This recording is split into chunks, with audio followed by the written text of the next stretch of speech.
everybody. Hi, guys. Finally back after a little bit of a a little bit of a break, but this is pretty exciting. My first interview of two people this time. So today I've got Itay Keren and Michael Gonçalves from a number of bands, but the two bands you guys are in together currently is Windfaerer and Replicant. That's right. That Thanks for people having may us. know.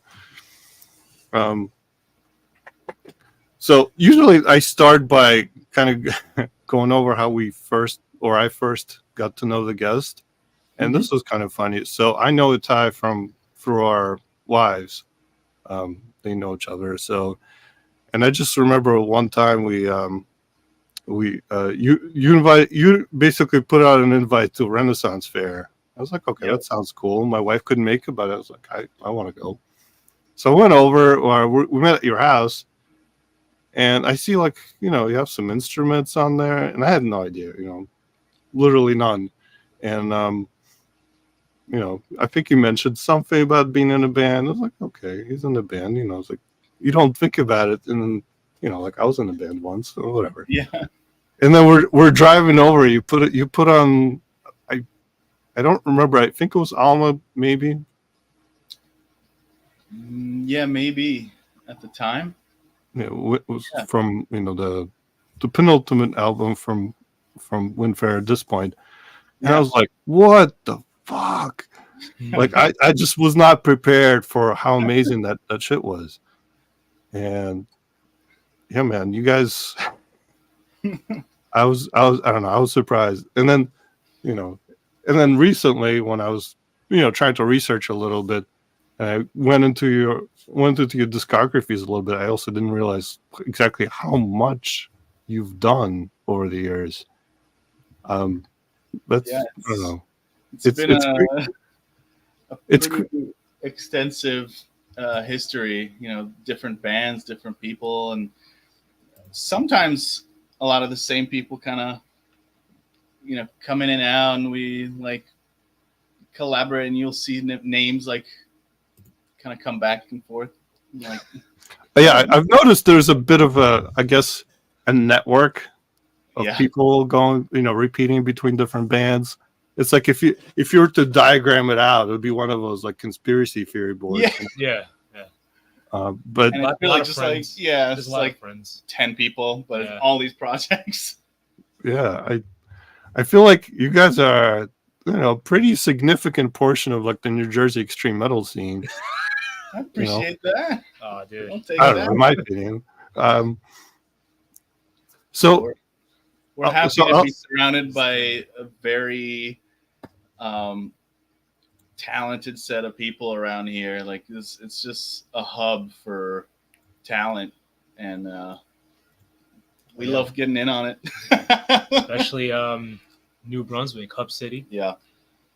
Met a lot of sick metalheads there. A lot of people incestuous with their bands, and actually met Itay through the connection in New Brunswick. So exactly. Fair enough. Which I never thought of New Brunswick as a hub for metal. Like when I went to Rutgers, there was a lot of like punk kind of hardcore kind of thing going on there.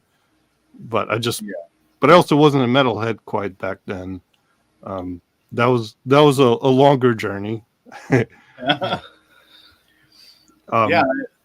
I went to Rutgers also for undergrad, and that's where I met Pete Lloyd, who's our other guitarist in Replicant, and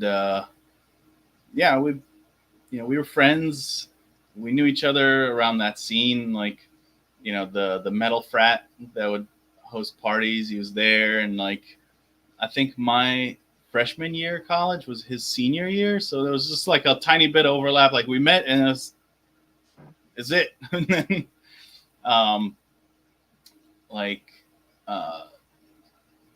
years later, we kind of reconnected when I was like, I had a bunch of songs written, like my one-man black metal band Afar, and it wasn't even a FAR at the time. It didn't really have a name. It was just a working title. And like I went and I saw, I think it was a Bazagorath playing in New Brunswick, and Pete was there too. And I was just like, man, I can't wait to record this album. And I saw like, hey Pete, how you doing? And I was telling him too, like, I got all these songs, I want to hit the studio. And he was like, I have a studio. I was like, it is done. And like, then over a year and a half, we were tracking this record. I was just doing drums, bass, like just, I was working and recording just me. So, you know, there was really no rush and no time. So, but funny enough, when we were tracking guitar, I had this horrible like buzzing problem with my amp. And he was like, oh, we can just go grab my amp. That's actually, you know, the same thing. It's over at my buddy Mike's house. And I was like, okay. So we drove out to Elizabeth from New Brunswick. No big deal. And that's when I met Mike. He was like, hey, this is my friend. He's recording and we need this amp. So I'm picking it up. And yeah, it was funny because then you were telling me like that you have also an amp that's not working. Yep. At the time.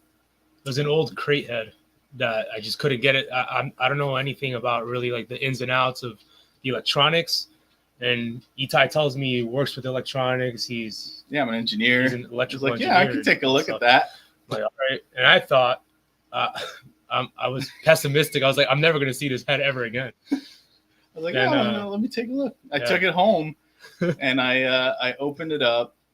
It was like a simple, I think the output, like quick disconnect wire was just dangling out. So it probably like in transit somewhere just got knocked out. I kind of recrimped it nice, plugged it back in, and I called Mike up like, I think your amp is ready to go. He's like, oh, cool. And then surprise. Yeah, I was like, very fast. I came over to deliver the amp back, and then we sat there, I think, for hours talking about music and like all the awesome shit we listened to, Falkenbach, and like all the influences we have, Moon Sorrow. Talk about Shining. Just like. Let me ask you about that. What was your musical journey at that point? How did you get into extreme metal, so to speak? Go ahead. Well, I started when I was like a little kid. I heard Korn for the first time, and right now I think it's cool to like Korn because there's like a whole new metal resurgence and stuff. So back in the day, I wasn't able to say this, but I still said it. Whatever. I don't think who cares what's cool or not cool. If you dig it, you dig it. Yeah, exactly. So I got into Korn, and that kind of like opened my mind to like really heavy riffs and really slow, heavy parts. And like I heard Slayer and stuff like that before, but it didn't hit me like when I heard Korn. I was like, whoa, you could do this. And then from there, as my taste started maturing, I heard like some like death metal stuff. I'll hear, or like grind, like Napalm Death on the radio, or like on WSOU. They'll be playing a song. Oh yes, WSOU. Yeah, exactly. Yeah, the gateway to heavy music from New Jersey. Yeah, 89.5.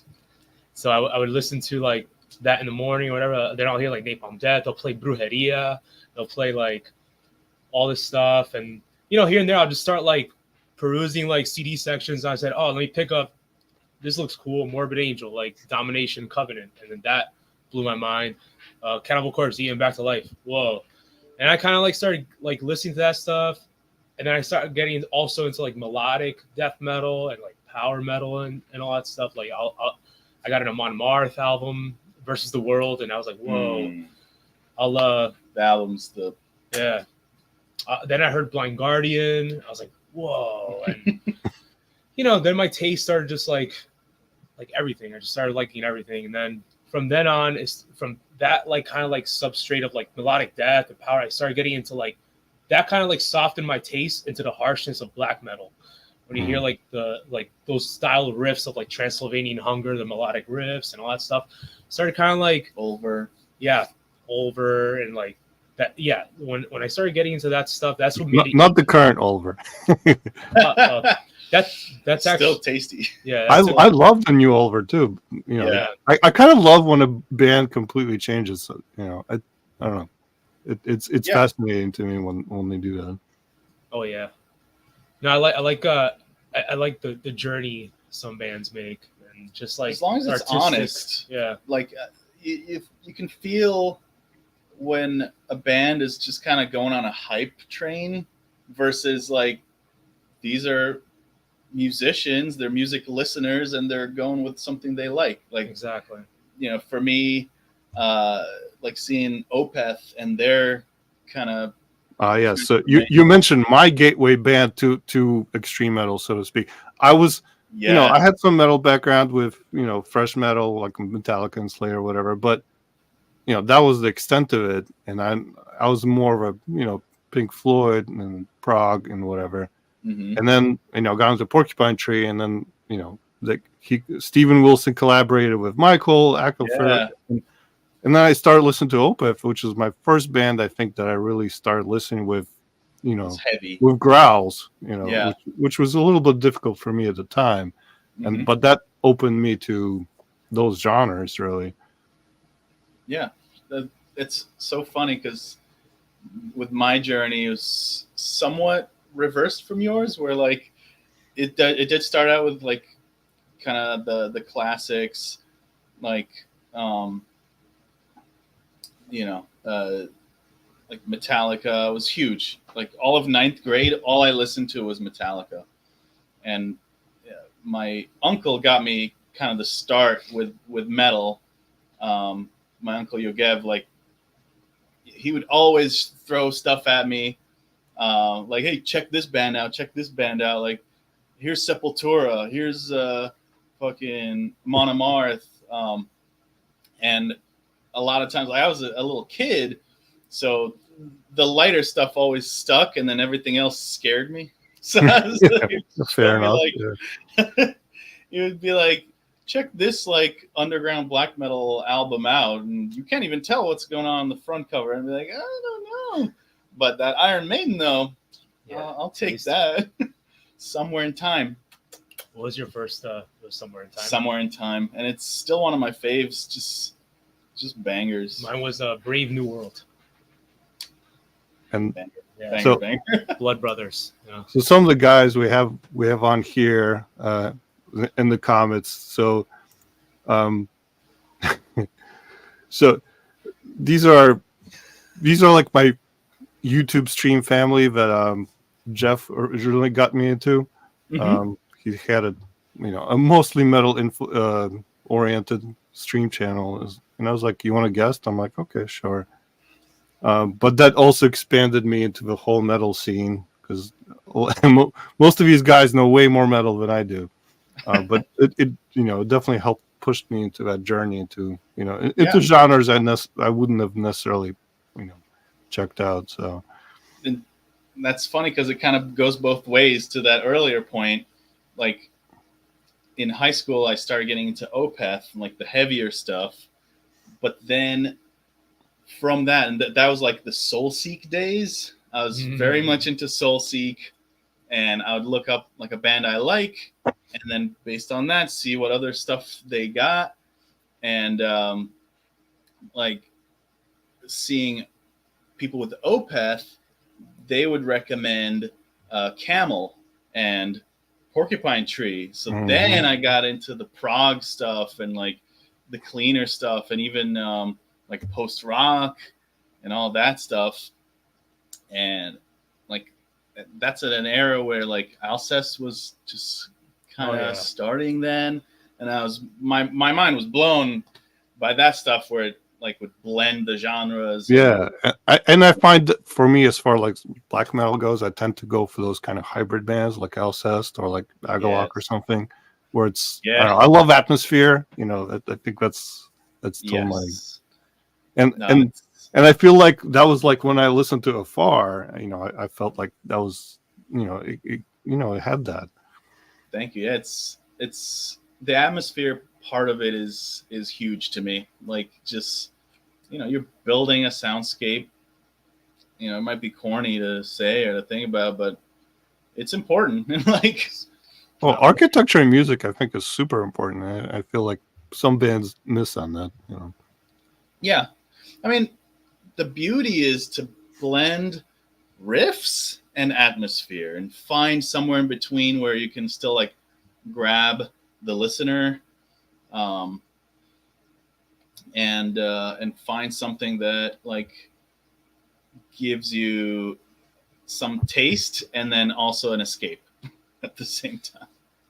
Yeah, you mentioned riffs, and that's something that it's like you're like kind of like treading a fine line. Sometimes when you go too much into the atmosphere, you lose the metal part of it, and you lose the riffs. I think riffs, like guitar talking, is very important. Whereas, you could also build like soundscapes and all that stuff, but the riff is what talks. Yeah. I feel, but I feel like the negative space sometimes really makes riffs hit Stand harder. out. yeah, Yeah. absolutely. Yeah. I think that's part of the whole soundscape thing. It's like you use that in your tool shed to be like, all right, here's some negative space to accentuate the power of this drop right here. Yeah. When will it drop? How did But you yeah. guys? So again, looking up, if anybody looks you guys up on, as we're talking about this offline, Encyclopedia Metallum, where it has all your projects. You guys are both playing multiple instruments. You're saying, how did you pick up all that? Well, for me, I started. My main instrument has been guitar for a long time, and uh, in high school, I was in a couple bands. Uh, One of them was Northern Mist, and the drummer of Northern Mist was saying, "Oh, I have this like spare drum set, and I'm really trying to get rid of it. Are you interested?" And I was like, "Okay." It was like $100 or something for a full set, and I was like, "Yeah, I'll help you out. I'll grab it." So I got this drum set. I actually invested like another $100 in like new stands and stuff, and I just like set it up, and I would play hours, like coming back from school. And by the end of high school, um, I met a good friend of mine, Joe, and we started a band with me on drums and him on guitar called Misanthropy Legion. And at that point, I was like, "Oh shit, I gotta get like good at drums." And like, so I never got good, but I got some speed pretty quick. And later on, I actually took lessons in drums and had to undo all the shit that I was doing wrong and all the bad technique. Um, but we made a couple albums and all that, and then we started a kind of hardcore metal, like scum rock band called Burden. Also, I was on drums and he was on guitar, and our buddy Tom was on bass. And now them two do fucking everything together. They're a powerhouse of recordings and records. And so that was my kind of No, I think that was my favorite band name in your discography. engorged anal tumor. I'm actually working on something in the behind the scenes. Oh shit! Because I kind of want to keep the name alive a little bit. Is it a split? I think I'm working on a split. Probably a split with myself. Probably split my pants. I don't know. Not again. Yeah. Yeah. Just working on something. So I'll come out eventually. Yeah. So, No Mike, bands ever die. It's all they never die. Yeah, the names are just there, like waiting to be resurrected at some point. They're just hibernating. You know. so Mike, how did you pick up, your instruments, and how did you guys learn how to growl, how to scream? I first started like my first instrument was the bass, and I got that when I was 12.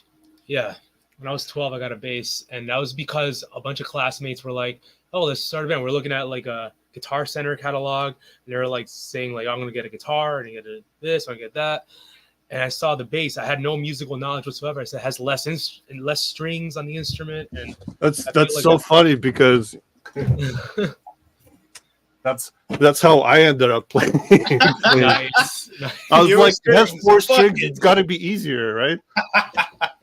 Yeah, that was yeah. my exact mentality, and I was like, hey, this thing looks easy to play. I get the bass, and I start like I have this bass till this day. I still have the same bass that I still have. It's right there. It came in a box, and it was an Ibanez Sound Gear. It came in a box with a little amp, and I started strumming it. I looked up tabs and I just started strumming it. I'm like, what do you do with this? This doesn't sound like Nookie. It doesn't sound like break stuff. What am I doing wrong? And, like then eventually I got the hang of it. I started taking lessons. My mom signed me up for lessons because I guess she was tired of hearing me smack these strings and not make anything sound worthwhile. And so I started learning Tool songs and Nirvana songs, Primus, and then in high school, I started taking guitar lessons on acoustic guitar. In one of my classes, I had a guitar class, and I said, "Yeah, I want to get a guitar." I started learning Metallica songs. So I had a Ride the Lightning songbook, tab book. Had that too. Yeah, and it slowed down the tabs for you on a CD, so you could hear the. I didn't have that version. That's sick. I borrowed Man, before there's all this tab on the internet, man, you had to go to a music store and buy some fucking tab books, Yeah. And it was very limited for bass. It was like Metallica, Floyd, and like a Boulevard Brothers. Well, the tabs on the internet back then were all just kind of like somebody just decided, like, figured out by ear a little bit, and they're like, and they're not always accurate either. Like, To this day, I mean, nothing like it, people like you'll see like, oh, this is a 5-star rated fucking tab, and you open it up, like, doesn't actually sound right. Still, I don't care about everybody else that gave it a 5-star. It fucking sucks. Yeah, but that was like still Web 1.0 had the beginning of the problems that we have today. Yeah. So. But so I started learning some metal riffs, and then funny enough, I started like getting into like not getting into it, but I started hearing different techniques. Started hearing tremolo picking. When I first picked up the first Origin album in high school. I just saw it. I would buy CDs nilly-willy, even like I didn't even know what I was getting into. So I heard it. I was like, well, this sounds freaking crazy. I don't even know what's going on in this.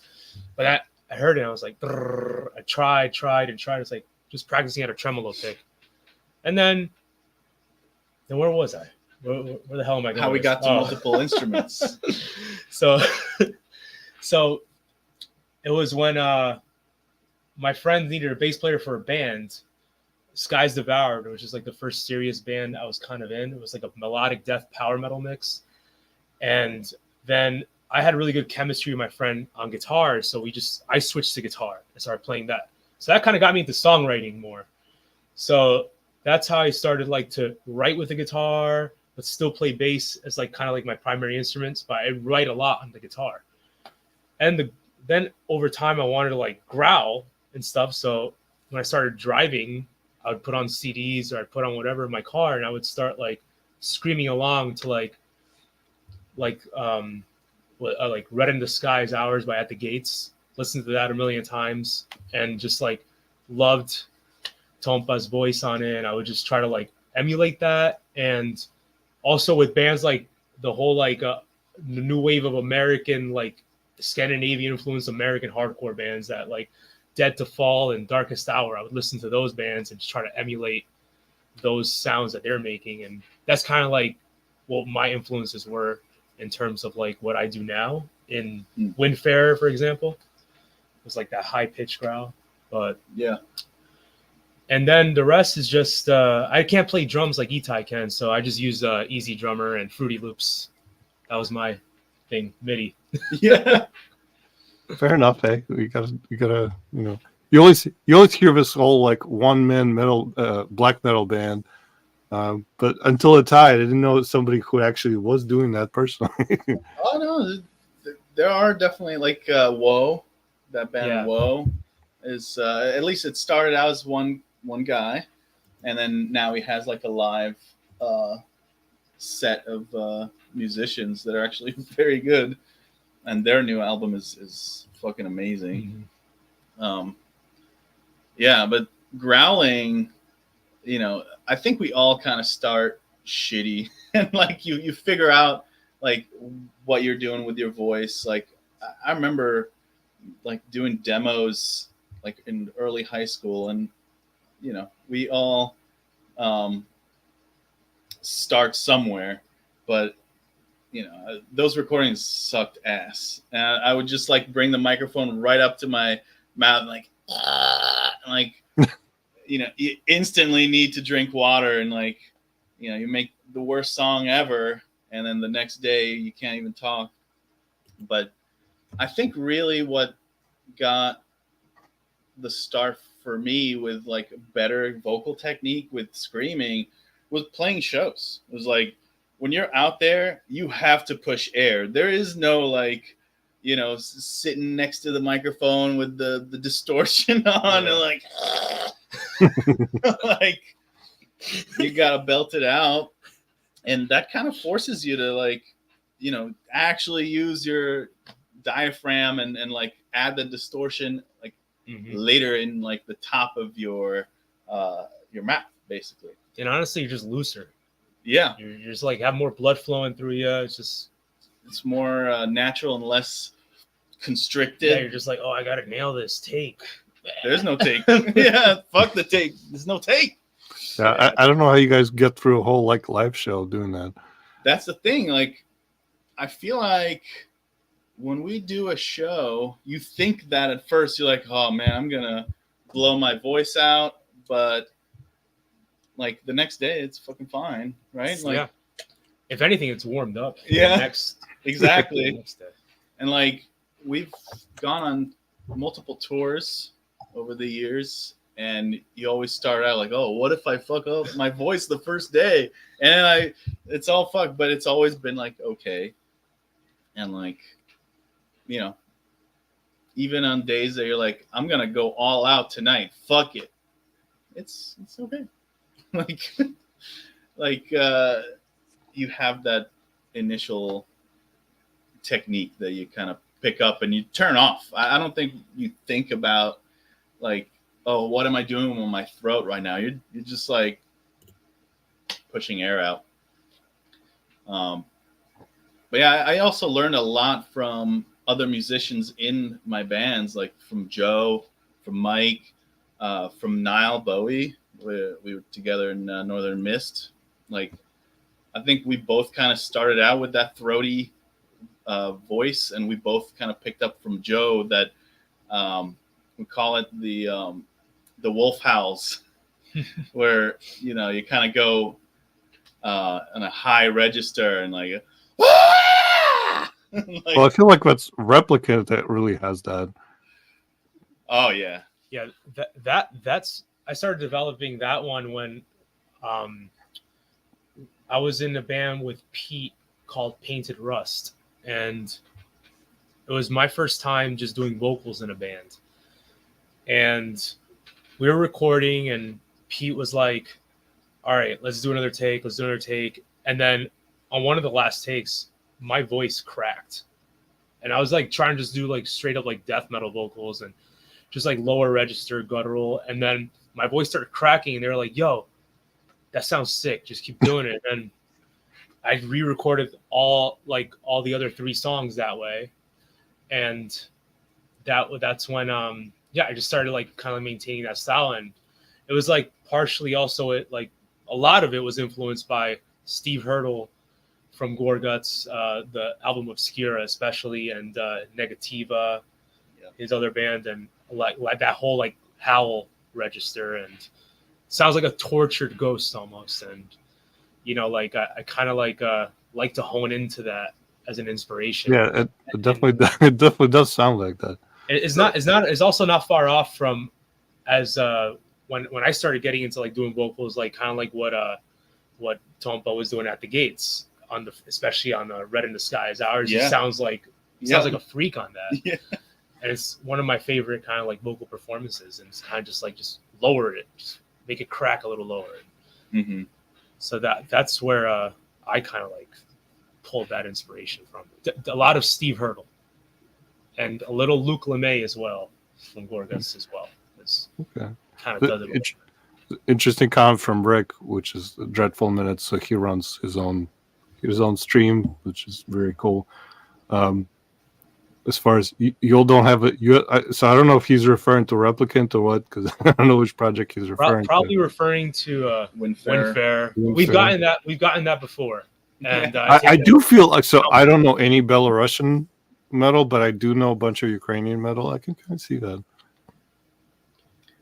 Yeah, definitely. Well, yeah, I know in Windfaerer, Ben as well, and the violinist, he's really big on Drutk and bands like that. And oh yeah, like musically, that's a huge influence on the atmosphere building side, and also the tonal choices, and like sometimes the length of the riffs. And yeah, I have to say, when I first heard Windfaerer, I'm a sucker for non-traditional instruments in a metal setting. When I heard that fucking violin, man, oh man. Oh yeah, it's so cool. Like that's, like speaking of Ukrainian bands, like White Ward of like saxophone in there. I don't know. That's the kind of shit that I really love. In a metal setting. So. I gotta show off now. Get back there. Get down there. Yeah. Ben showed me this record, and it fucks and rips. So, yeah. Thanks, Daddy. It better go in the right spot alphabetically. Oh my! Oh, you got it. You know it. Yeah. Hell yeah. H goes before I, right? Hi. Which, by the way, I gotta say, like between both, like I guess your main projects right now with Windfaerer and Replicant, man, your artwork, your cover art is amazing. I'm one of those people who likes physical product, and I love art. I'm a photographer, right? So I just it's a big aspect for me of getting a new album. I'm still old school. Like I like a physical product, and I love when bands put a little effort into it. And man, you guys did so well with cover art, with graphic design, all of that. Thank you. If anybody checks out the new Replica album that's coming out, the pre-order, holy crap, man, you guys went all out.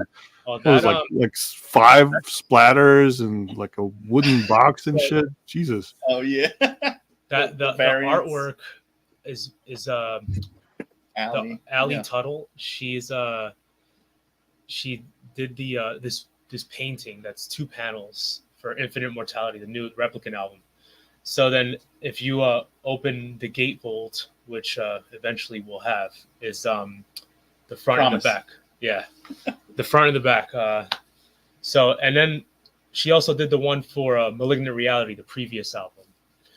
And we found her by chance because, so I think it was the second to last or one of the last Skinless albums.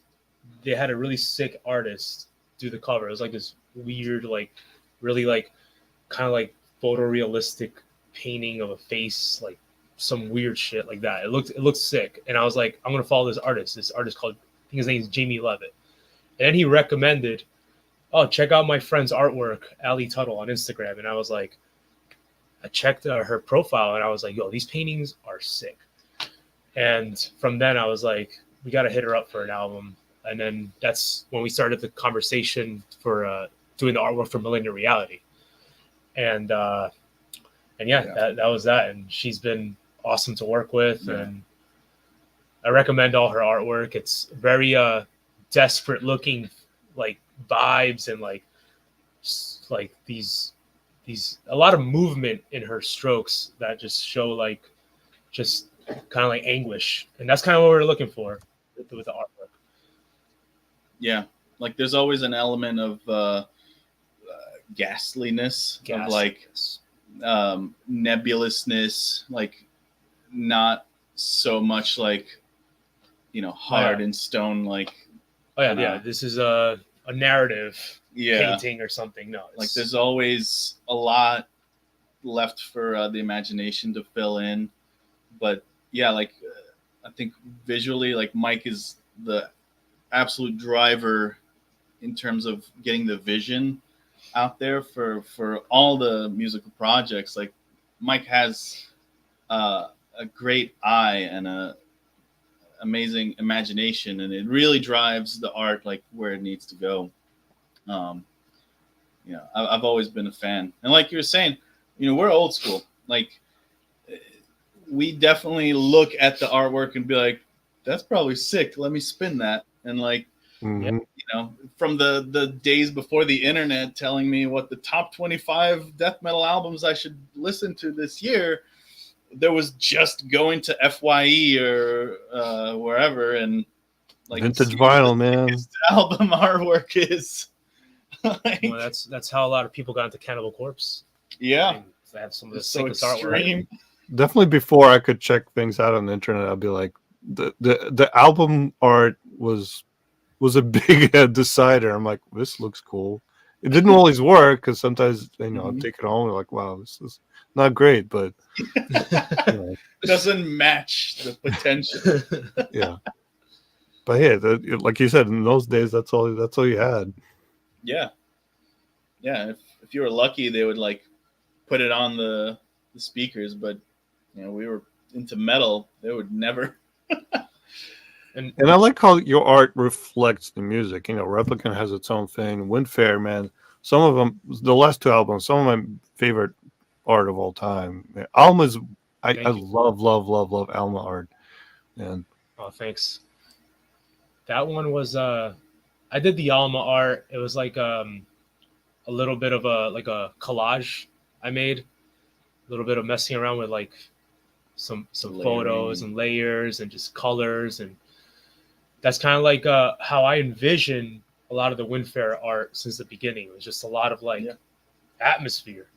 So I always took it from that direction. And then on Breaths of Elder Dawns, the last album, I wanted to commission somebody. Is that it right there? Actually, yeah.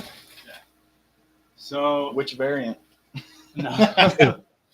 So this one was done by Artem Demura. Again, that's his pen name. It's an artist from Russia, and he did this one.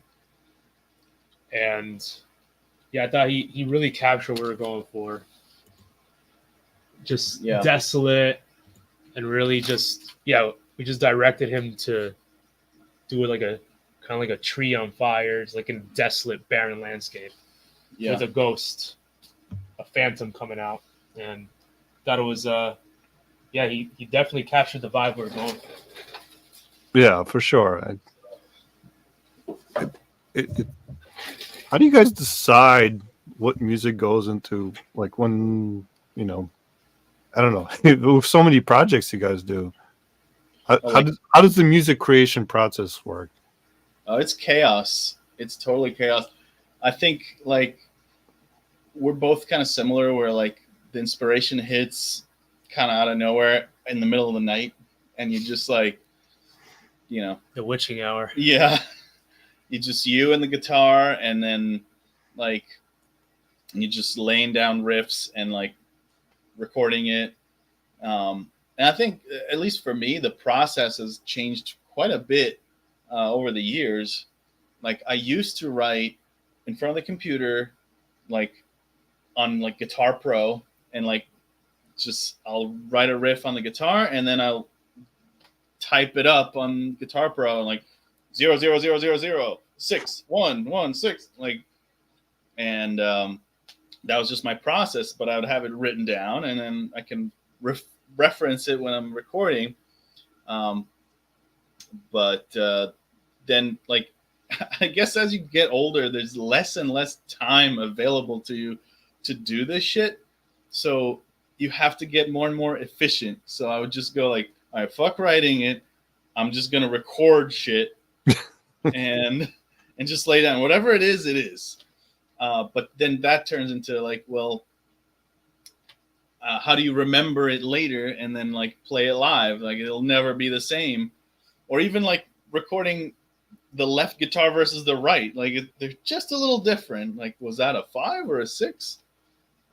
But then now my process is similar. Like you record straight into the digital audio workstation, and I do just direct in, and I use like amp sims, and I'll write down, like I have a pen and paper like tablature template, and I just like write down the idea of the riff on that because I just have no time, but I still want to remember what the fuck I wrote. But yeah, like I think generally we will kind of dedicate like, all right, we want to release a Windfaerer album soon. So when we work on stuff, it'll mainly be Windfaerer. Like, oh, we want to make a new Replicant album. You know, let me see what I get inspired by there. But yeah, like you got to guide it, but you can't force it. Yeah, I agree with that part. Like, yeah, when I usually sit down and like start writing something or like recording, what I do is like I don't write anything down. I just kind of like I'm playing the riff. The only reason it's going to be a Replicant song is because I'm using a guitar that's tuned to Replicant. Yeah. Or okay, so you got a Replicant guitar and a yeah, I have 2 different tunings. I'm like, yeah, let me just write some. I'm gonna write some Replicant riffs or riffs that would be Replicant, and I'm just like. The only reason I can go back and kind of like figure out the tabs because I have a Itay right here who has a really good ear. It's like, oh, this was right here. Or I'll just be like, I have these certain patterns that I remember. And I'm like, I would have done this. And then this, you listen like, oh, yeah. There it is. That feels right. That feels right. And then that's how that's remembered. And it's really like, yeah, like Itay said, I really would just go into it like, this is going to be let me start out a Windfaerer project right now. Let me just do it. And it's like, then I can just kind of like be free and like, this is cool, this is cool. And that's when I start chopping stuff up. I'm like, I'll save this for later. I'll save this for another time. Keep building up this idea a little more. I'll just keep playing these demos in my car for like, I'll get obsessed with it. Just keep listening. And I'm like, that'll like motivate me like to go and do another one and another one. So it happens in spurts with me. So I'll be like, I'll be sitting there. I'll be like, I wrote a Replicant song one night and then the next day I'm sending another one to the chat and then their chat. And then I blew my load. I'm done for like a month, 2 months. Just like, I'm going to go back to doing whatever I was doing before. You see like song 3 or like, my case, some corny name. I'll put the date. All the songs are named after a date for me. That's right. And then just like, I'll go back to my files and be like, what date was that? And just see a bunch of numbers, 01, 26, 22 or something. Exactly. You know, 11, 22, 63. Yeah, 1963. 2063. Good book. I gotta say, one thing that just struck me listening to your various projects is the production is uniformly great. Thank you. That's not easy to find. I feel like, you know, how did that happen? Well, production wise, it's really the people we work with, like for the Breaths of Elder Dawns, for example, that was done with Ben started working with Bobby and doing all the editing at Frightbox. So then Ben kind of controlled how everything got recorded and captured and mic placements and everything. And then Bobby, he's a guy that I've been working with since I was like 19 years old. I'm 36 now, so how many years is that? Like math. So so 17 years, right? That's it, right? Damn. Yes. Yeah, I've known Bobby for 17 years, and he did the very first Windfaerer demo. I think that was the key. Like from like the first Windfaerer stuff that was put out there, like you know, Bobby had an amazing ear, and he made it sound incredible from like everything from the beginning. Like it's so important, like to get a professional like that. Yeah, and then the only Bobby's other amazing. album we did without Bobby was Alma. Yep. And that was Scott Moriarty, which was it was a pleasure recording with him, and then Kevin mixed it at Backroom Studios in Rockaway, New Jersey. Yeah, and that was an awesome experience because we actually like it wasn't like what we're used to, which is what I'm used to. It's like, I'm gonna go in after work, like around. I'll meet you at 7, and I'll be there until 10, and we'll do 3 hours like every weeknight. That's right. And then we'll come in on a Saturday or something. Maybe no, we were there, blocked out like 10 days or something, and we're there from like kind of like a full-time job. It was a really sick experience. Yeah, it felt real. Like we're doing like professional. Yeah, like and again, not that Bobby's not professional in any way. It was just the process itself. He's always been more lenient and like scheduling wise, like, hey, if there's time. Yeah, I've known him for so many years, so it's like he'll get you in. Yeah, it's very easy to just like, yo, Bobby, you free this time? There's just pop in and let me track this real quick. Exactly. You go like 1 song, 2 songs at a time, and like, all right, we're good, and then do vocals for like 2 months or something, right? Just little bits at a time. But with Alma, it was like all condensed, like. All the drums, it has to be done this day. Like all the guitars have to be tracked this day. Like, which is really kind of more of an old school approach where you're on the clock and you gotta. I remember recording my band. That was you had a very limited amount of time. You better get those those riffs right. Doing the vocals is the hardest part. Exactly. It's like just that was the most self-conscious, nerve-wracking part. That I was just like. My voice is shot after like I fucked up. I did it too hard in the first 2 songs. It's like, oh man. So I had to like kind of like do a different technique here and there. I talk all this shit about technique. We don't know shit. We still blow our fucking voice. It's still like we're just having fun at the end of it all. Like just like we're just kind of just like this is fun for us too. So it's like we're sorry we like jumped too hard and like twisted our ankle or some shit, like like kids, just like fucking around. Fell off my bike, But the experience was like really cool, and we wanted to try it out. We're like, let's kind of step out of our comfort zone. Let's change things up. I've recorded before. With a different project called Both, where I do like electronic music and post-rock and stuff. Just all the non-metal shit kind of ends up there. I recorded like a little EP in Backroom with Kevin. So then I was like, oh, let's try this place out. And then we're all like, all right, fuck it. Let's do it. And it was amazing.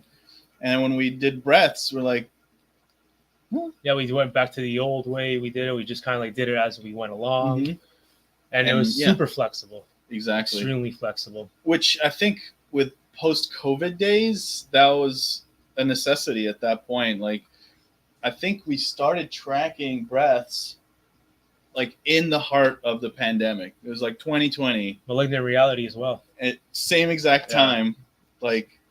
I think, all the drums, like James recorded the drums for Replicant and for Windfaerer, like it was back to back. This is a machine. Yeah, but yeah, and then Bobby also mixed Ben tracked it, and then Bobby mixed the Replicant record, and we were going into the studio. Tracking guitars for that and bass. Yeah. And I did the vocals for that with Pete in New Brunswick in our old rehearsal studio.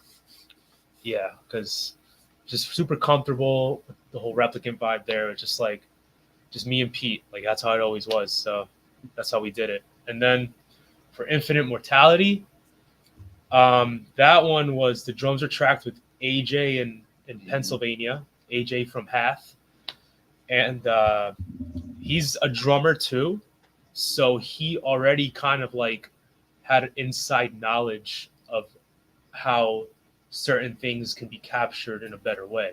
You know, Yeah. like he mic'd everything up awesomely. Like Yeah. I love the way everything sounds on it, like the drums and the mixing sound on it, because AJ really took a lot of attention to detail. Yeah. AJ, like, we knew we were going to be in good hands just from his track record and, like, you know, his discography, and also when we were tracking, he's just like the best dude, and super professional. When it got to mixing, I was amazed. I didn't know that you can be so creative during the mixing and mastering process. Like, he did so many little things that accentuate the song that it blew my mind. I thought mixing, it's basically like, make sure the levels are pretty good and, you know, don't let bad stuff climb too high above the other shit. But nah, he was like extremely creative, and he would like do panning tricks. He would bring stuff in and out, and like he added so many textures and like room tones and things that like little details that really make it sound that much more like professional. And yeah, I think anybody that has an opportunity to work with AJ, with Ben, with Bobby, in Backroom, like, nothing but good people, good experiences all around, and just we got lucky with a lot of people. Part of it's because we vet them because they're our friends, you know. So it's like it's how we kind of like vet them in a way. It's not like we're going to like some stranger and be like, oh, yeah. Also, they're like even if it was, we'd get recommended through another band that we know. It's like going back to my comment about you know the network, the diagram, right? Like it seems like you found the right community. Yeah. Or we're right at made home. that community in a way, you know. Yeah, we're lucky. Like, again, it's an amazing hub right around here. You know, and Colin Marston. Yeah, like he mastered both records. He mastered the Windfaerer one Breaths. and Malignant Reality. Malignant Reality, yeah. And two completely different records, but they're kind of like recorded the same way. Yeah. So it's kind of like the yin and the yang. But that's the common thing between them, from what I heard. Like I said, it's just the production is good. Because again, sometimes you hear some of these projects and you know, like the music is good, but I'm very sensitive to production, and if that's not up to par, it kind of takes me out of experience. Yeah, that's. I think there's a room for that, and also a room to like break those rules too. Like, you know, like there are albums I think that the songs are sick, but it sounds like shit.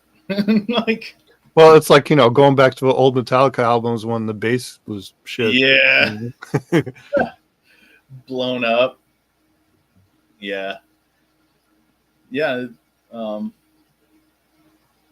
So I think we always try to do our best. Like with projects that like I would do kind of DIY everything. Like Mike and I put out a split, you know, through the pandemic, and that we did just ourselves. We never went to the studio. It was just all like in the box.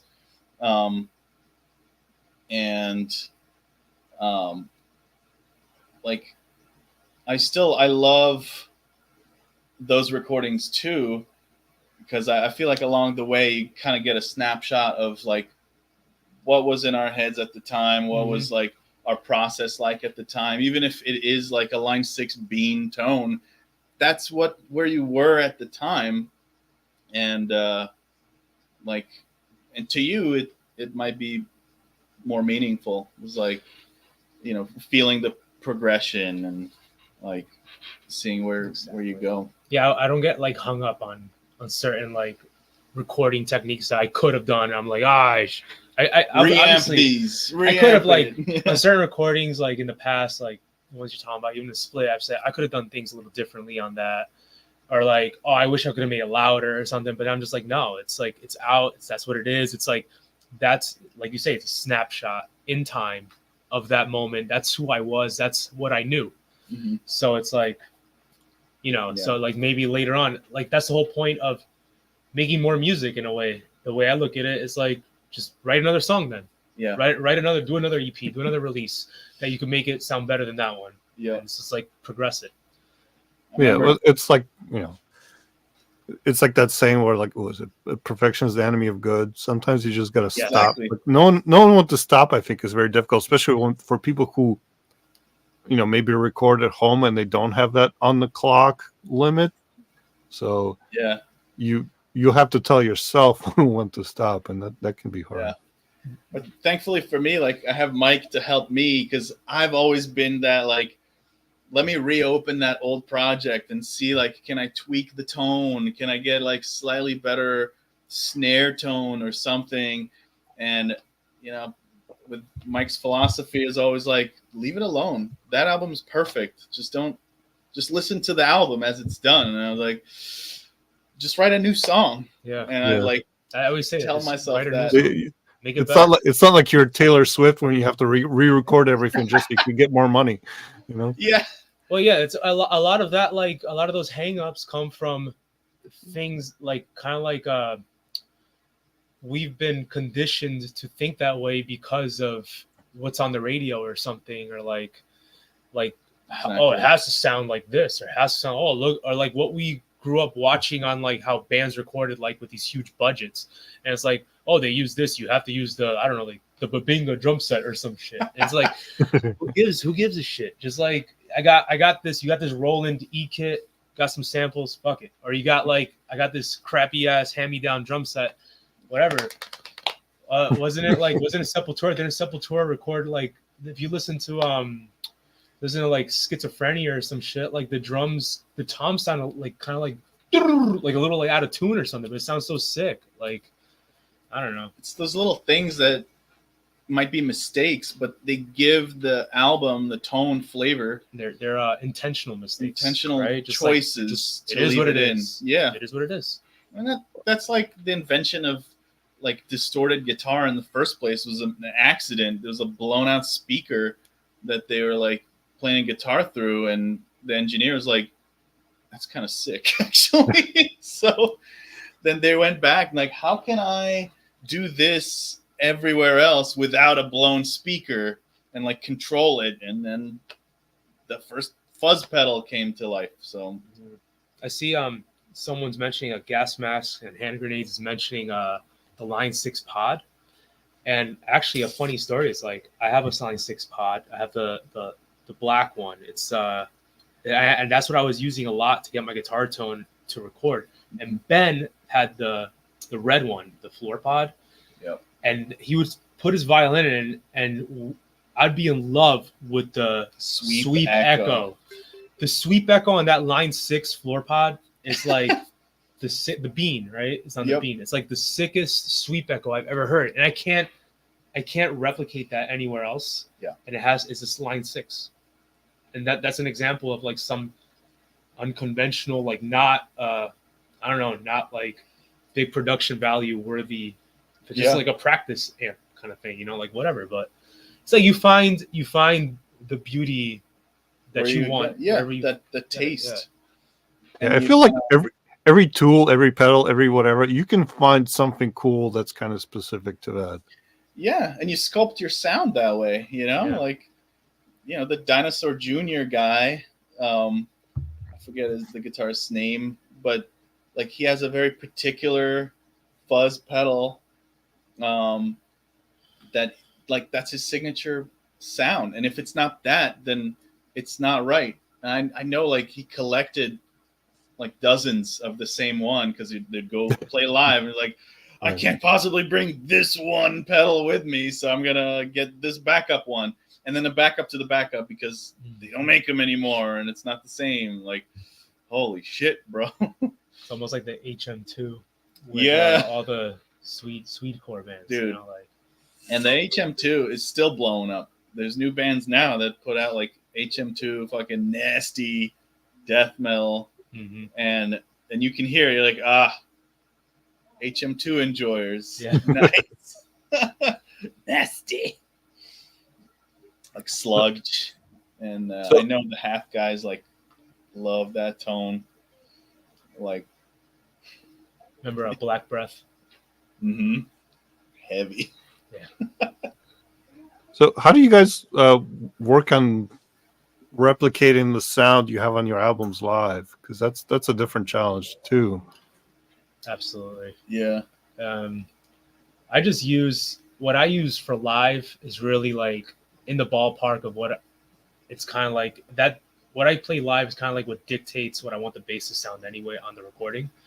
So it's like, as long as it sounds like I want a fuzzy, kind of like distorted, clanky bass. I like clank. I like a lot of treble. That's kind of like my corn showing in there, a little feely-ish, but I like it to have a little buzzsaw tone to it as well. Yeah. So as far as that goes, and then with guitars in Windfaerer, it's what it is. It's like I use my PV 6505 Plus, and that's how we reamp as well using that. Yeah, So. And that's what I have too. We didn't coordinate this. We just all like love that tone. That's 6505 plus, like, you know, and that 5150 tone is just, it doesn't get much better than that. Like, you know, the Angle amps are amazing. You know, there's others that are very sick, but I always go back to the fucking PV, and like, and in that way, it kind of makes it easy to replicate that tone live because that's what we love to record with anyway. Like, and even the pedals that we use, they're generally the same pedals that we use live. Like, I have a custom pedal board that a guy from Canada built, and I don't think he builds them anymore. He just does one-offs here and there. But I bought it years ago, I think, for the first Windfaerer tour that I joined. So, you know, I set that up, and I generally kind of use as least amount of pedals as I can, and they all serve a particular purpose, usually for a song. Like for Windfaerer Journey, there's one little part where I have a phaser tone, and so because of that part, I have a little phaser pedal and a little switcher for my effects loop, so then that activates for that one part of that one song. So yeah, when we go on tour or play a show, I have to think like, what songs are we playing? Are there any like wacky particular parts that we recorded that I would need like a particular pedal for? And then I'll throw that on and figure out whatever other circuitry I need to like interface with it. But yeah, generally like pretty much everything we do is like analog in a way. Like, you know, we have like digital pedals here and there, but like we don't do like modelers live or anything like that. It's just real amps and real pedals, which can be a challenge, but then when it works, it's really nice and loud. Yeah. Now, that being said, I have played around with the Kemper, and thanks to our buddy PJ, that writes absolutely sick death metal in Discord. So definitely check out Discord from New Jersey. He helped us out to borrow his Kemper profiler, and that really blew me away. From like various kind of multi-effect units, the Kemper is just sick. And we started playing around with that because we're going to Europe with Replicant, and we're going on tour with a band called Anachronism, whom we love. Like, it's an absolute pleasure. Yeah, which is kind of funny that they asked us, because Pete showed me Anachronism like 4 years ago. Yeah. I remember in the New Brunswick studio, and he was like, "Hey man, I heard this band Anachronism from Switzerland. They're fucking sick. They're kind of like in the same ballpark of what we're kind of like doing." And it's like, "Oh, cool." And yeah, ever since then, and then they reached out to us about a year ago. We were in touch on social media, like talking to each other. And then they just reached out to us and asked us if we wanted to tour with them in Europe, and we're like, absolutely. Yeah. So fuck yeah. So yeah, we're excited about that. It's like seriously like a dream come true. Yeah. To be able to make this happen, and like I've always wanted to go on a tour in Europe, and definitely is like a childhood dream of mine. So we couldn't have done it without Anachronism and Andrea at Cult Booking. Yeah. Like, they're absolutely incredible and professional, and just can't wait. Late March, early April, we'll be out there. So my point was, they all use Kempers, so they said we can kind of share equipment, so that we don't need to lug our ridiculous amps or rent anything out there. So we're just going to be lightweight, just share gear and do it that way, and just have one easy like ride instead of like a trailer and then a lot of stuff. It's sorry. my kid got me sick for the nth time. It's fine. Like I have a friend who plays guitar with industrial acts for the most part, and these days he's all direct in. I think I picked him. The approach is different for everybody. So I don't necessarily think one is better than the other. As long as the end result sounds good. Exactly.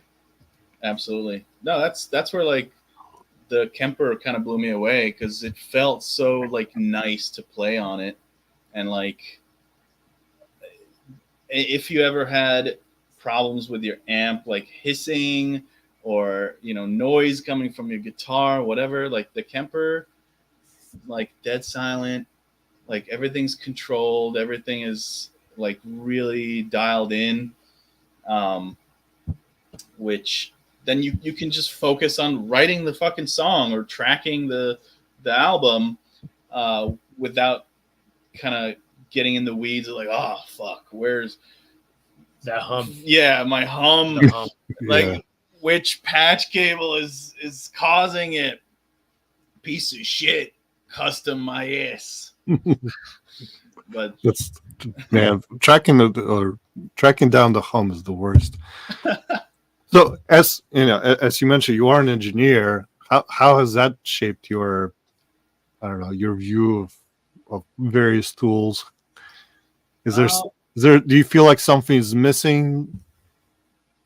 Like from what's available? Like if you had your choice for to people in general, like, so I got into engineering to have a tool to play with musical equipment.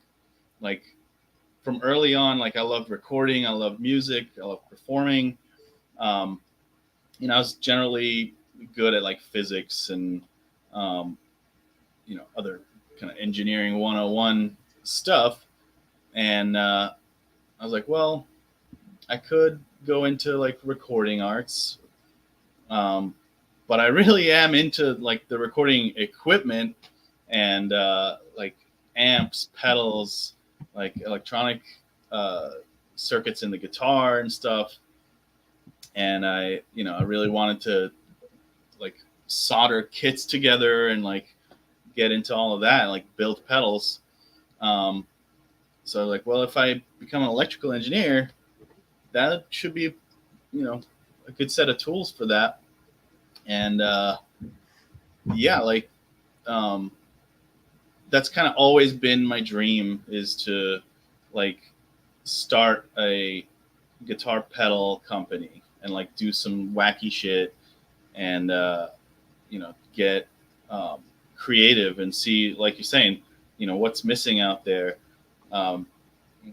Find like combinations of circuits that maybe nobody has done before that give you like a particular weird flavor.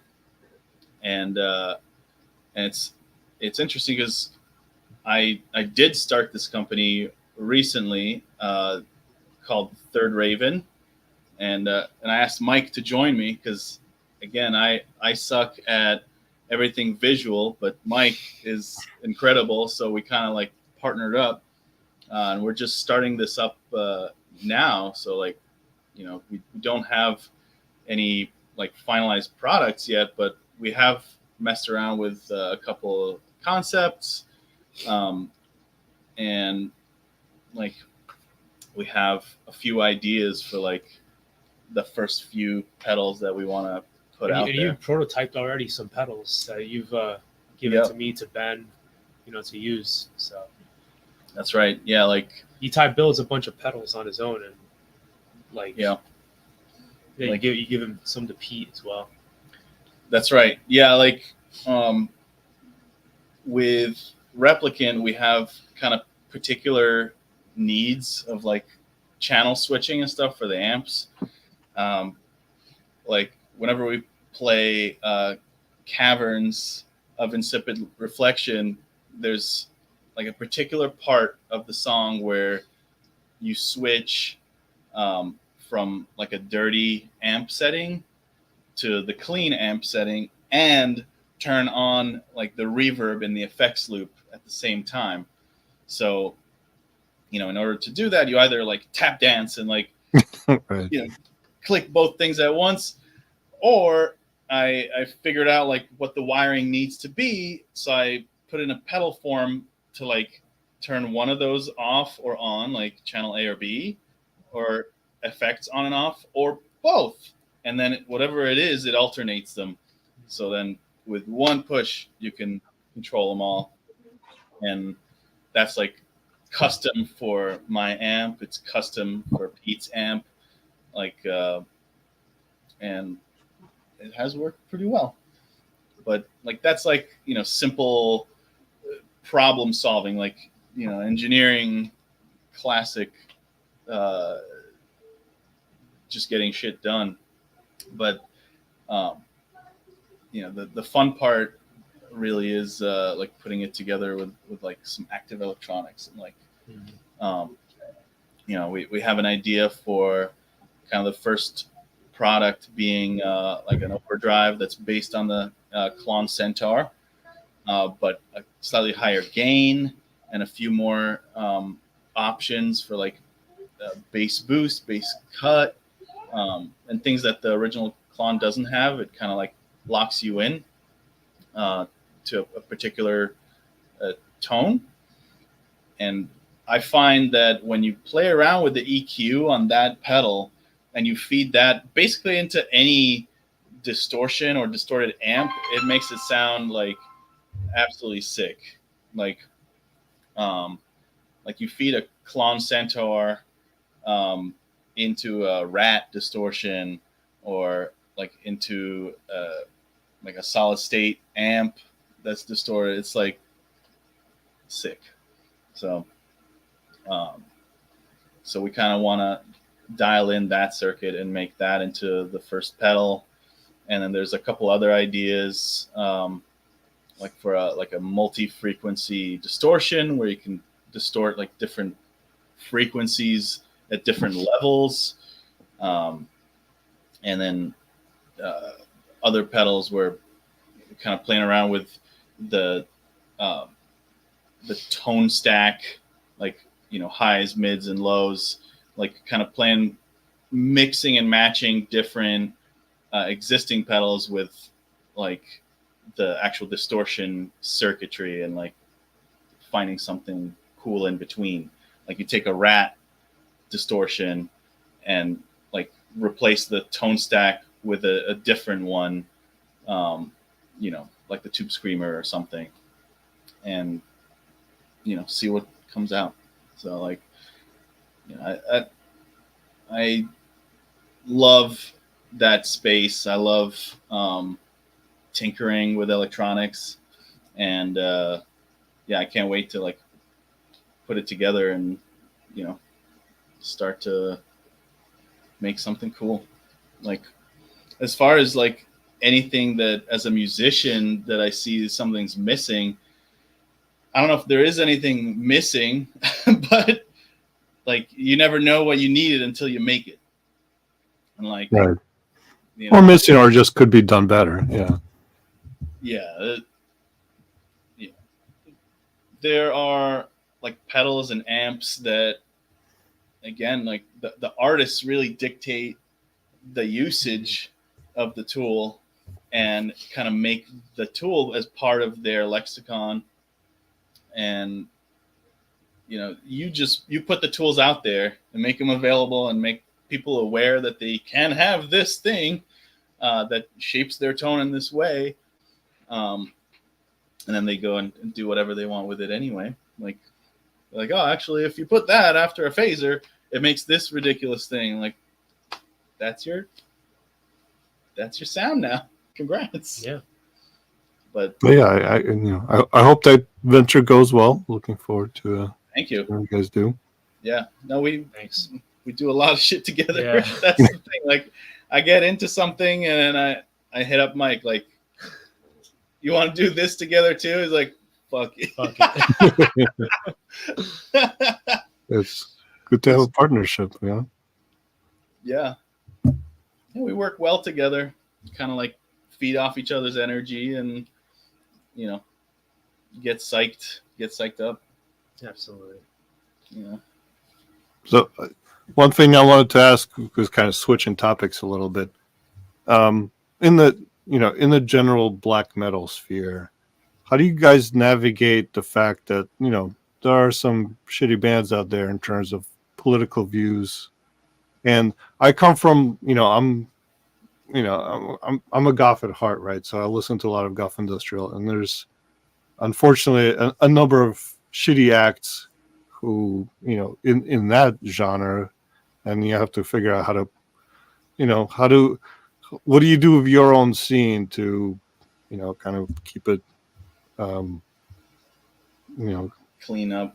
yeah, keep it clean, right?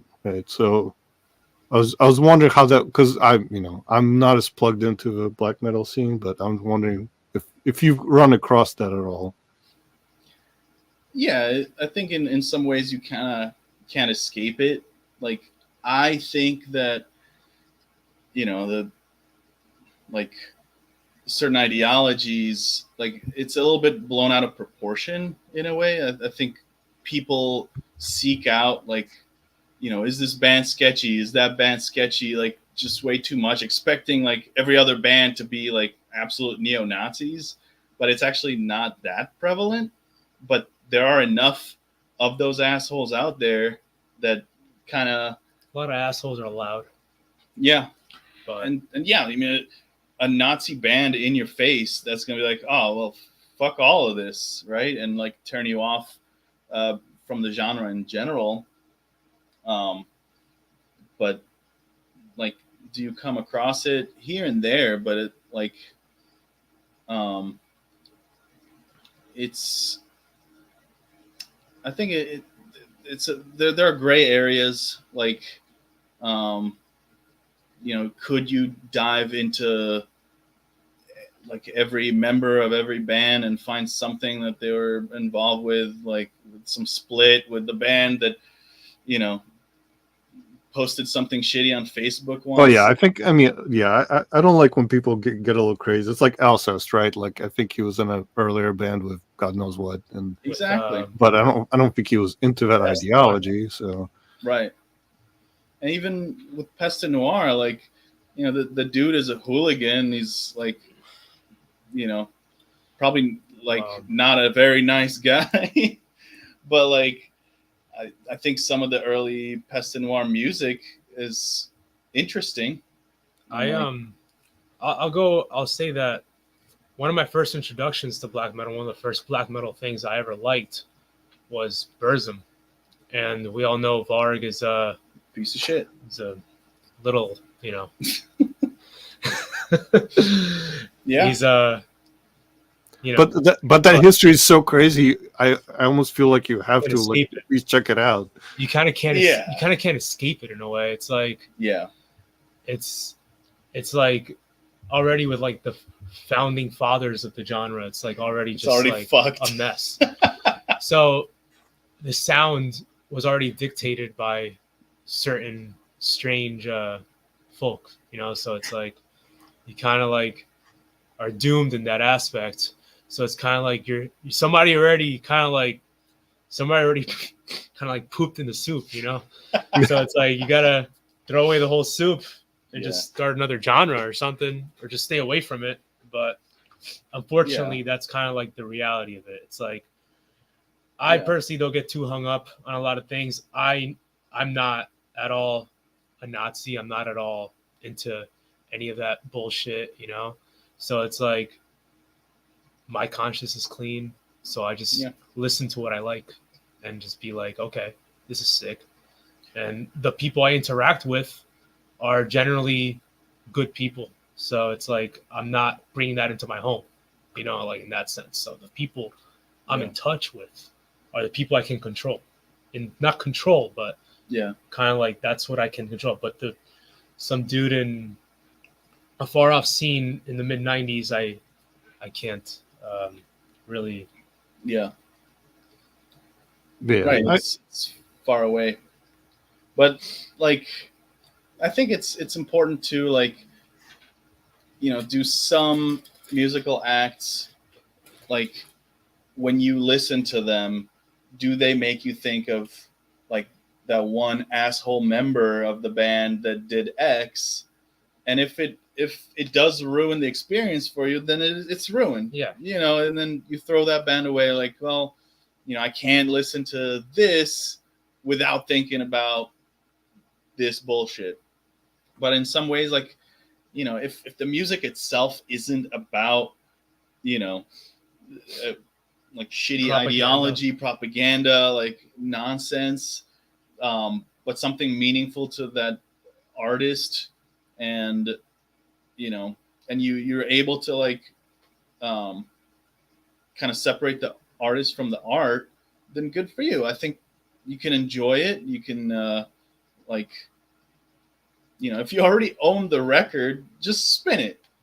Like, just nobody's making money off of this. So if you're, you know, you don't feel comfortable like supporting financially an artist that you're like, well, I know this is a piece of shit person, but you already have like a tape or a vinyl record. Yeah, I mean, listen, like you know, going back to my, you know, like my Floyd is my favorite band of all time. You know, Roger Waters has gone completely off. You know, I'm not gonna throw my like, you know, whatever, amused to death out away or whatever, because what is it? How's that gonna serve anything? You know, it doesn't do anything. I mean, I'm not necessarily gonna buy his new stuff, but you know. Yeah, but when you not that he's writing anything. Yeah. But when you listen to it, like, do you feel like all you can think about is, you know, how that person is a piece of shit, or like, do you still enjoy it like the way you did? You know, I feel like I can separate that pretty easily, at least with him. You know, maybe if it was some, you know, Combi Christ or whatever, who are just shitty in general.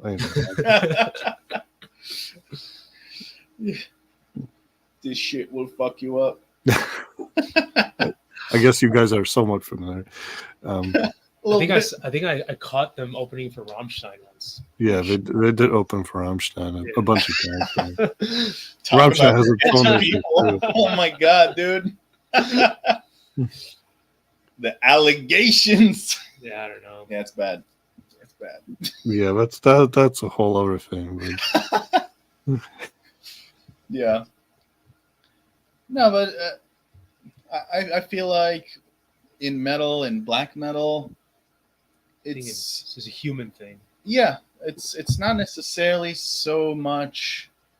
It's not as prevalent as we may think, and it's almost like what we said about the recordings. It's like perfection is the enemy of just do it in a way. Yeah. It's like I think like when you yeah, I think I know what you mean. It's like you can't expect everybody to just be this perfect. Nobody's perfect, Nobody, Yeah. Everybody has their own skeletons. Everybody has their own failings. just Yeah. Just almost like relax. Yeah. Don't let it consume you. Relax. It's Yeah. You can only control your own actions. Right. In the end, and it's more like we can be idealists and just believe that in a world that's like I want it to be like this, and it's like I like to think that way too. And it's just sometimes some people just don't see it your way. It's okay. Just move on. Yeah. I don't know. It's a convoluted way of saying some shit. That I listen to Burzum, but it's a convoluted way of saying it. But one thing I find interesting about like extreme music, whether it be like heavy industrial or black metal or death metal, I don't know. The music is intense and the subject matter can be pretty intense, and then you meet people who write it and like Itay, right? Like super chill. I don't know, it's almost like people who, in my experience, the people I've met into extreme metal are for the most part very chill dudes, Sweethearts. Yeah. So it's like, is it just maybe that's just a healthy way of channeling those I believe so. emotions. Yeah, I think like with like us metalheads, we found a productive way to channel the negativity and the stress, and I know for me, if it's been a while, like COVID sucked ass because like we couldn't get together as much as we used to. We couldn't like come and like do practice or play a show, and like that was such a great outlet for me. When I wasn't able to, I was like a fucking stress ball. Granted that there was a pandemic going around and people were dying, and when you have a 2 or 3 year old at the house, but I need my bands, man. But like us metalheads, we have that channel to let it out, and like I feel like some of the most negative people that I know, like don't show it in any other way. They're just toxic people. They could be listening to pop or this or nothing, and they kind of like hide it. Those are the ones you gotta watch. I think I've actually seen like a couple of studies that say like people who listen to extreme metal are actually tend to have better overall mental health. So because you acknowledge the darkness inside, and I think like part of feeling free is to know the darkness inside of you, and to like acknowledge the pain that's out there. Like as a metalhead, you might seek out like human suffering as a inspiration, like, oh, that could be a sick song title or a concept for a track or an album, and then but you actually connect with the story, you connect with the people in there and you feel their pain. And like, I think it helps us as metalheads to connect with each other and with people, because we acknowledge the fullness and the ugliness of humanity, and there's nothing to hide. It's freeing to like be your true self and let everything out. Yeah, and I feel the same way about the goth industrial genres, right? You kind of embrace the darkness and Yeah, as part of life, and yeah, I think it's important. Like, don't hide any part of yourself for anybody else. Yeah. Like, before I met my wife, I was together with like, a number of women that were not good for me because, they didn't accept me as the full me. Like, there was one relationship where like I couldn't express anything musical.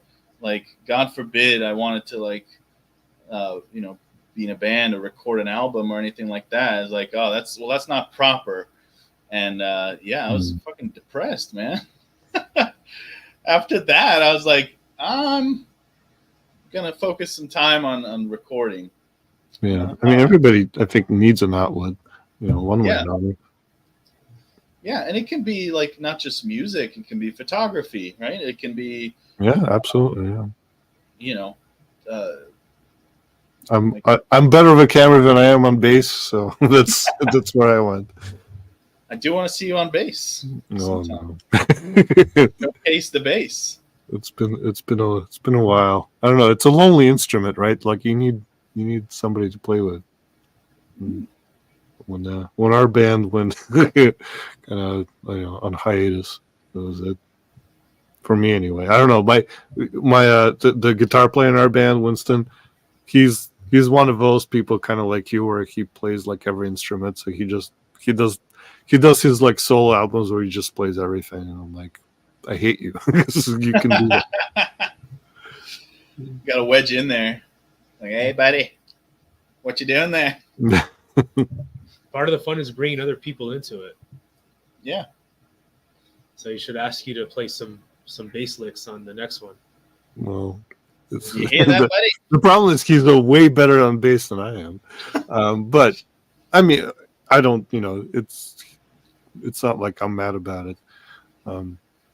He does good stuff. You gotta check it out. I think like again, photography is kind of my outlet, and everybody has, hopefully should have their own thing. I don't think everybody has, and I don't think that's healthy. Yeah, exactly. Yeah, agreed. Like, my wife loves yoga. She loves it. That's her outlet. She goes out there and bends around.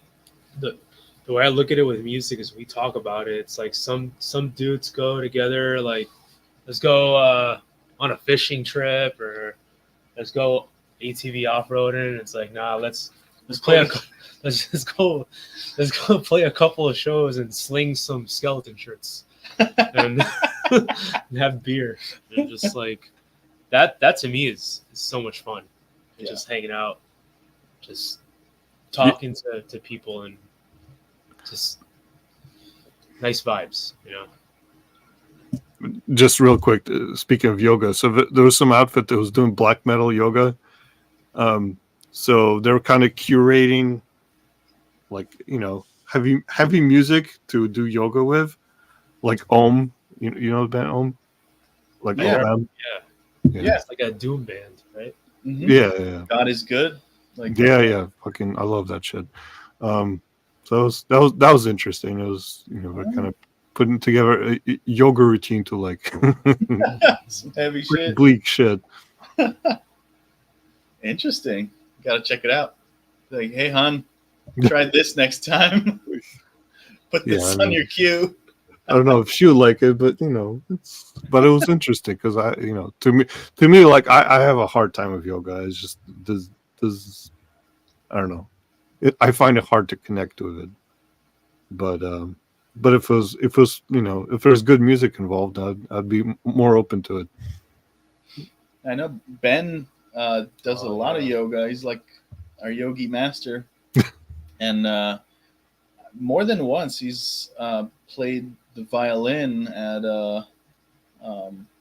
like different yoga classes. He would come in and kind of accompany it with violin, and it's pretty amazing. Like, definitely builds the atmosphere.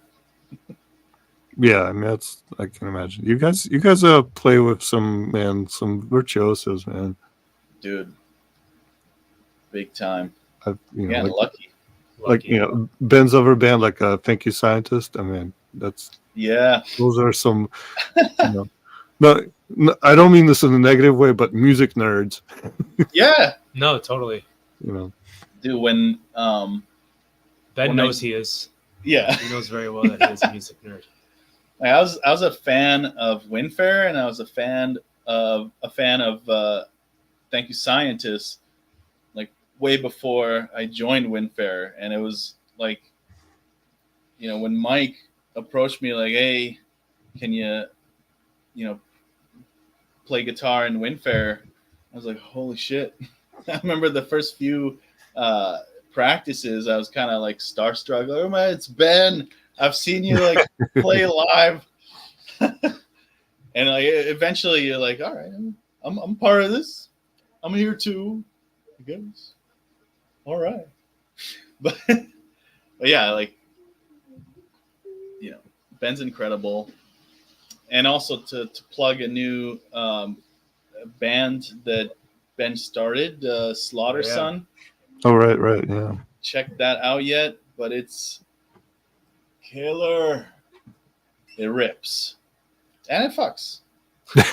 So definitely check it out. I can't wait to hear some more Slaughter Son. Because like you were saying, like non-conventional instruments in metal, like I think their like brand of death metal with his electric violin is just insane. It's sick. Like, never heard anything like it. Yeah, it's something unique that Ben has like kind of like carved his identity into. It's kind of like this whole like shreddy, distorted violin thing. And yeah, he kind of just like he kind of developed that on independently. I know like there's been other people who've tried it before and stuff, but I know Ben, like, knowing him, he kind of like crafted it on his own, like independently of kind of like being influenced by other people. He's like into, like he uses the pedals and everything and the amps that that's all his tastes as a fan of extreme metal. Yep. Yeah, definitely something unique and something cool to check out.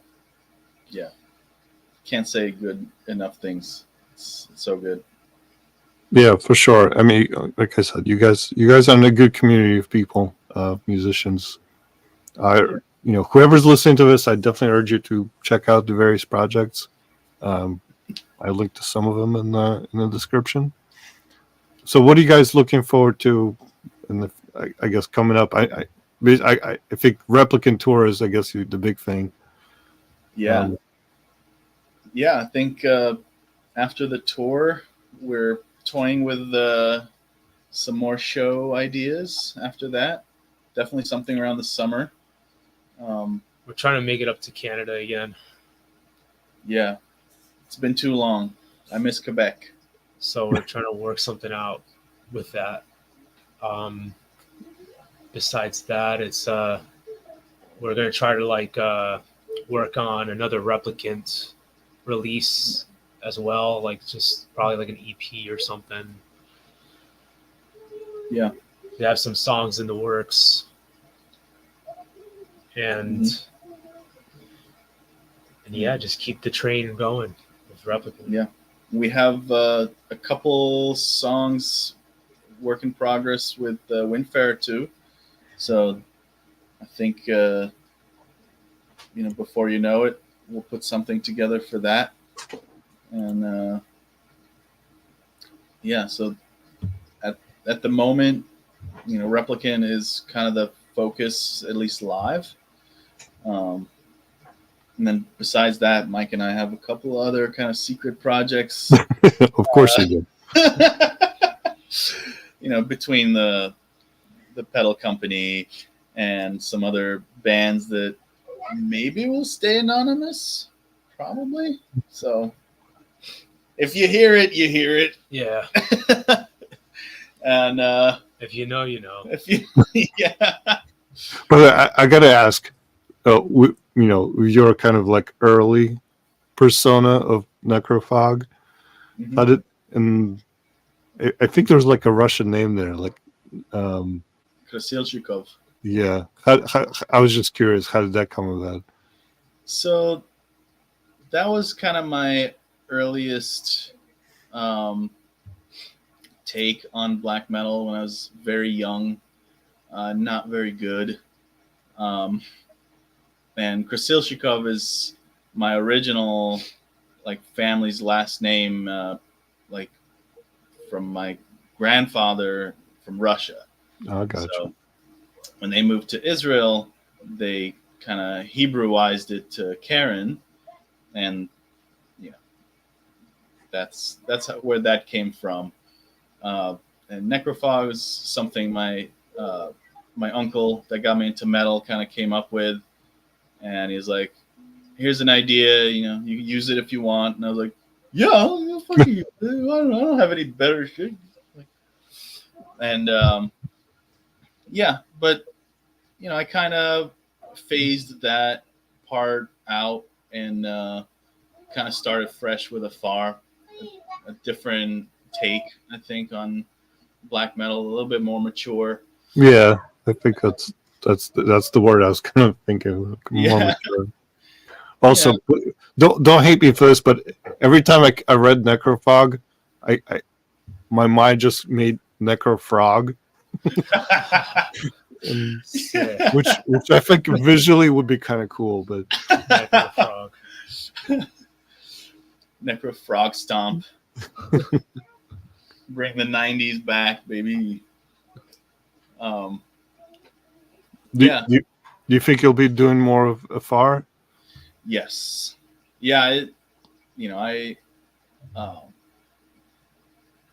I loved the little split that we did in 2020, and like I think that really kind of got the juices flowing for Afar to to start some new stuff, and especially like kind of full DIY, so I can kind of take my time and craft the songs how I like them. And with that song, it almost forced me to keep things brief, to stay with the riffs, and only like keep in there what I thought like meant something for the song.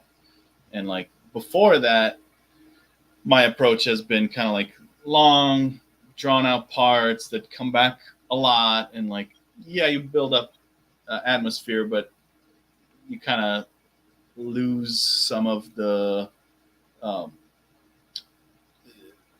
momentum of Urgency. The song. Yeah.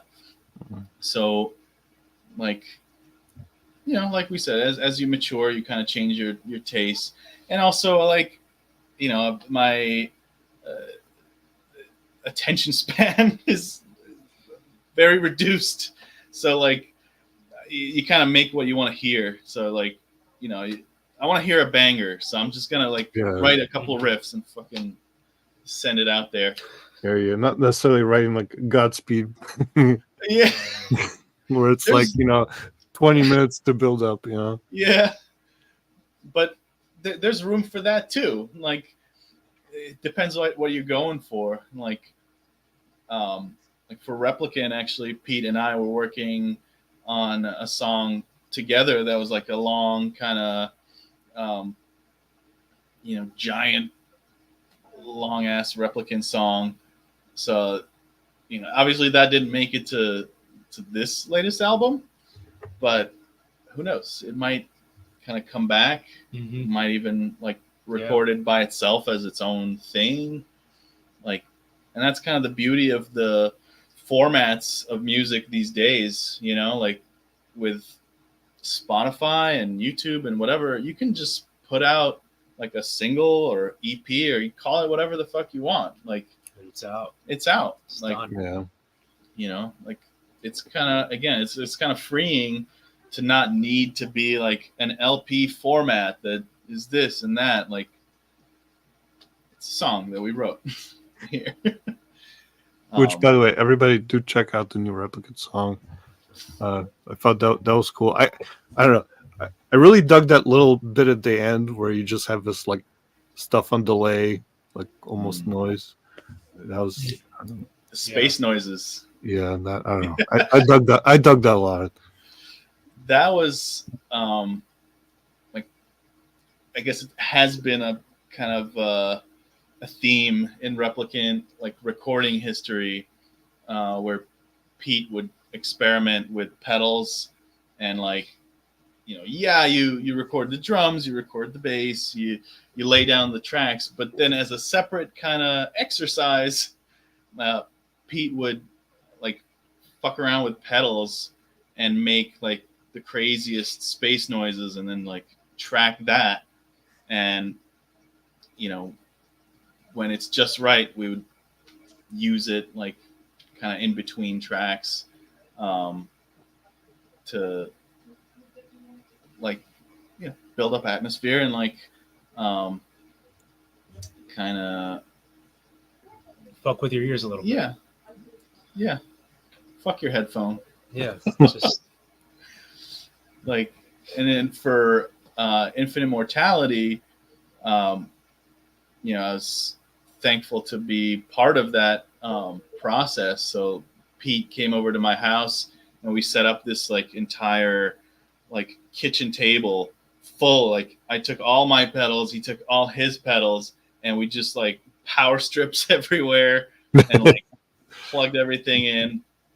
And they're like, oh, what happens if we feed that into here? Terrible. Okay, but what if we change the order? Like, I think we did that for like a whole weekend, and that was amazing. And I can't wait to do it again. Like, I love pedals, but Pete loves pedals. Pete like has an amazing collection. He loves Old Blood Noise Endeavors. Essentially, they release a pedal.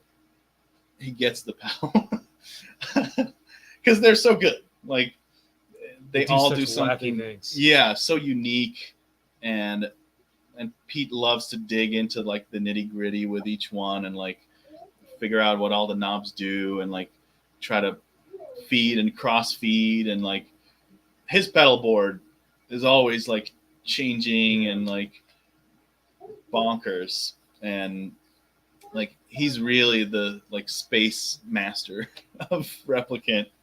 Like, I'm more like utilitarian. Like, I need a delay for this part, so delay. But he's like super creative with the pedals, and I take a lot of inspiration from Pete. Mm-hmm. Like, Space Kang.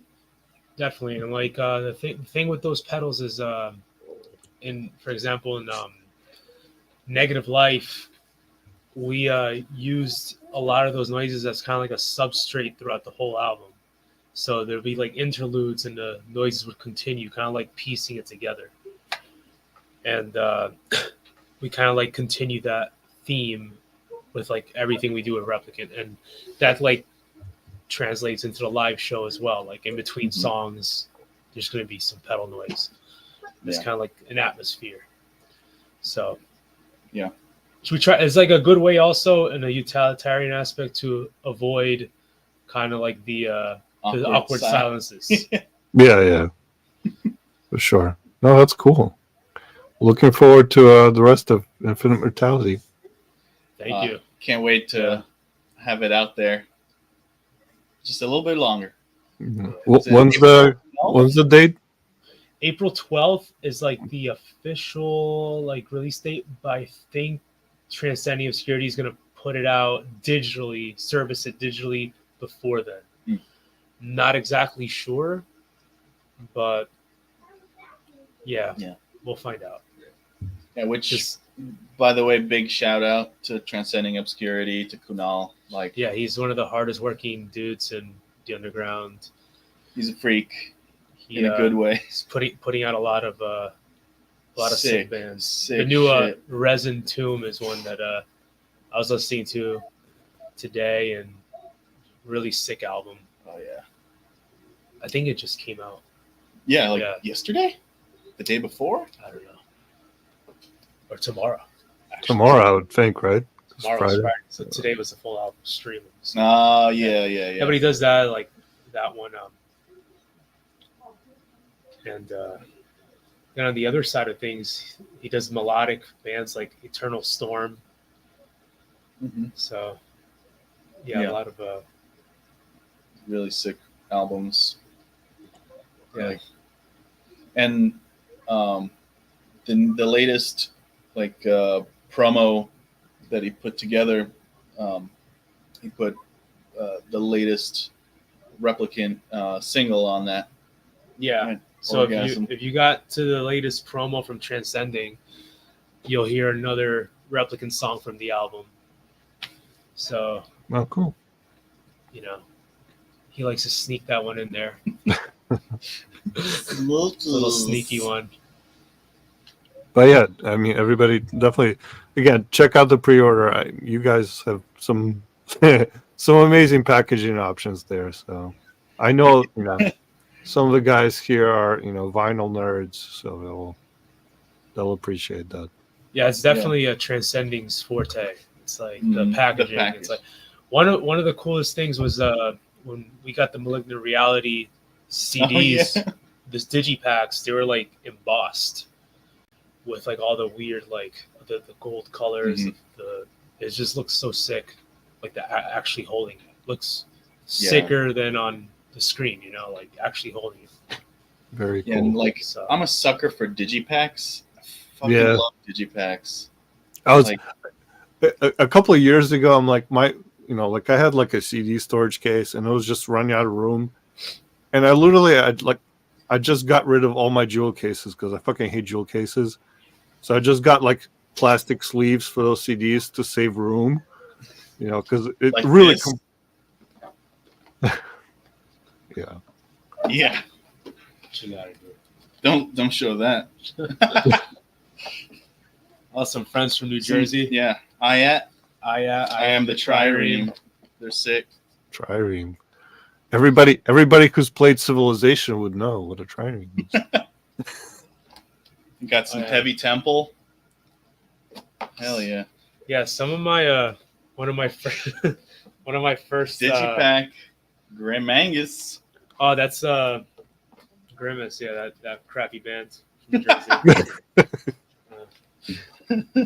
One of my first digipacks I remember buying was actually I had it on cassette first for my Walkman, but it was this. But then I got the digipack later on for my birthday. It was the Slipknot self-titled, the first Slipknot album, which is actually the second one, but the first one with Corey Taylor. And that was a digipack that I loved feeling the cardboard. And it's just I don't know. It's way more interesting to me than jewel cases. Like I said, I hate jewel cases. I literally got rid of all of them, especially when they crack. They're just taking up room. They crack immediately. They break. I hate when the ring on the inside just like bends in a little bit and the CD just floating around. Scratching. Fuck. And double CDs where like you got open from the middle. It's flimsy as shit. Yeah. Hard pass on that. But digipacks? Hell yeah. That's the way to go for CDs, I think, in these days, if you're gonna get a CD. But It's the like thing that sucks is when something happens to the digipack, like when they have that plastic tray and that kind of they cracks. break the It's middle. like you can't just get a whole new jewel case to replace it. You gotta, Yeah. you're stuck with the one with the broken tray. they're more like Jeff on here. He had a flooding issue, which kind of destroyed some of his collection, and that sucks. No. Jeez, that's a nightmare. And I'm down here in the basement. Knock on wood, no problem so far. Well, that's like where my collection is, in the basement, but at least it's a little bit above ground. You know, I gotta because I have had basement flooding before, and that not good. So yeah, indoor pools. Fuck that. No thanks. So you ever want to feel rich, just let it flood in your basement. You gotta just swim around. I guess there's a question for you. Ooh. Mine hands down is Obscura. Mm. Obscura is just that album is like just that's the one that got me into Gorguts. And yeah. I think same here. Like from Wisdom to Hate, I think it's Pete's favorite, or definitely up there.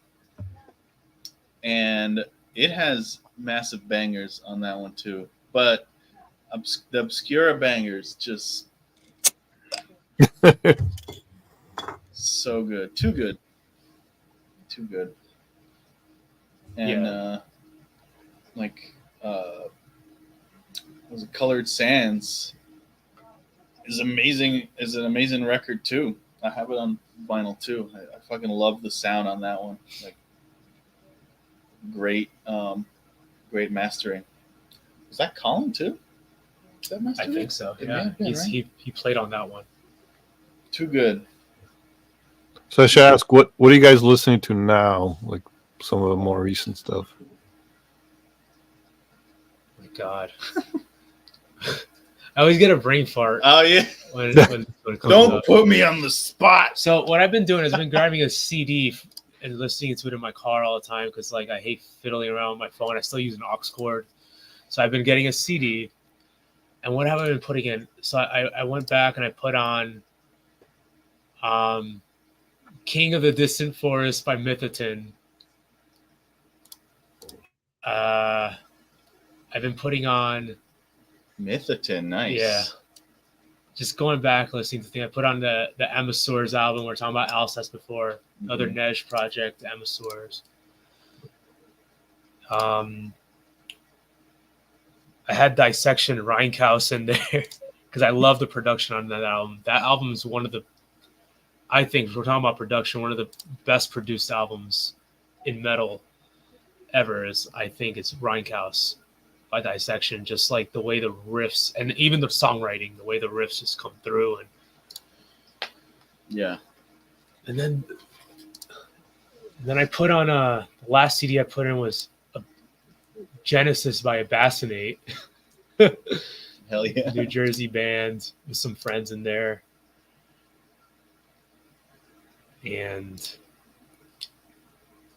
I know I was listening to something else recently, and other than the Resin Tomb album, I'm a lot of shit, man. I'm browsing through my collection here. Just You're going through your trying to use my brain here. Yeah. I'm trying to do it manually. Yeah. Like, you're going into automatic. cash. The latest Wormhole record is insane. I loved it start to finish. The new Vertebrae Atlantis, the latest Vertebrae Atlantis album is just out of control, amazing start to finish. The latest Haken album really grabbed me, and I kind of wasn't expecting it. Like, I love Haken, but and Virus is a perfect album. But I figured they'll make something new, more virtuosic or something like, I don't know. But man, it fucking fucks. Like, yeah, I love the new Haken. And in general, like, between like that and like in the prog universe that I listen to, like, hands down, like the album that blew me away, I think since 2020, was the T Club, If/When. God damn, like, I don't think I know that one. Okay. oh my god, the T Club. Didn't Windfaerer play with the T Club? I never heard of them before. So funny. And we kind of played an off chance show that I think we're the only black metal band. Yeah. It was a show set up kind of like was that the Garwood one or the No. Mexicali? Yeah, Mexicali. There's this club in Teaneck that was called Mexicali. Then it became the I Debonair. remember Mexicali. Yeah. Yeah. Then it became the Debonair Music Hall. I don't know if it still exists. They had pretty good Mexican food there. Yeah. And beer. pretty good beer selection. Jeff, that's where Wes played when I saw him. Was one of the guys on here, but anyway. Yeah. No, it's a great venue. Great also sound. Great sound engineers that work there. But I think Thank You Scientist was supposed to play that show. Was that right? Or maybe they did play that show. No. And the one in Garwood is the one they were supposed to play with. Yeah. But it was more like But Thank You Scientist didn't play that night. But it was like a kind of like a show mix. of like a mixed genre show with like kind of like connected to like people who are friends with Thank You Scientists. And kind of like, so naturally Ben is also Thank You Scientist, so we were asked to play as well, and it was an interesting day. It was fun. Yeah. I was gonna ask you what was your strangest live experience, because like thinking to my band, we once got booked for like, I don't know, some event, whatever. It was the girl that played violin in our band. She's like, okay, well, this is like a favor, right? Yeah. So we're like, okay, we'll just show up. We show up and it's somebody's 100th birthday party. Whoa. And I'm like, did you listen to our music? We might kill somebody. Instant heart attack. It was so from funny. The boner. Like our drummer pulled out like whatever, like the jazz like brushes, he was just like, trying to like, calm it down a little bit, but it was just oh god, acoustic set. I think thinking back on the Windfaerer shows, maybe Kentucky. Do you remember? Oh, the random after hour show. Like that was sick though. Yeah, it was. We played this venue in Louisville, Kentucky, and we're on tour with awesome. Callaghan. Yeah, and Callaghan from Rochester, New York, and Winterhim. Yeah, from Ohio, right? I think so. Yeah, and that night we played Louisville. At the venue, and it was awesome. And I think we toured the Jim Beam. We went to the Jim Beam Distillery. Highly recommend. And we played the show at the venue. The show had an early cutoff. Yeah. So it ended like at 11, 10 or 11. And then the dude from Callaghan goes like, hey, I found a bar that does like open mic stuff. Let's go. Let's just fucking bring our shit and just go play it. So both our bands, we drove down a couple streets down. Yeah, and then we load up and we show up to this random bar with a bunch of, people who aren't really, they're not into metal. And it's and we're just going in there to punish them. Yeah.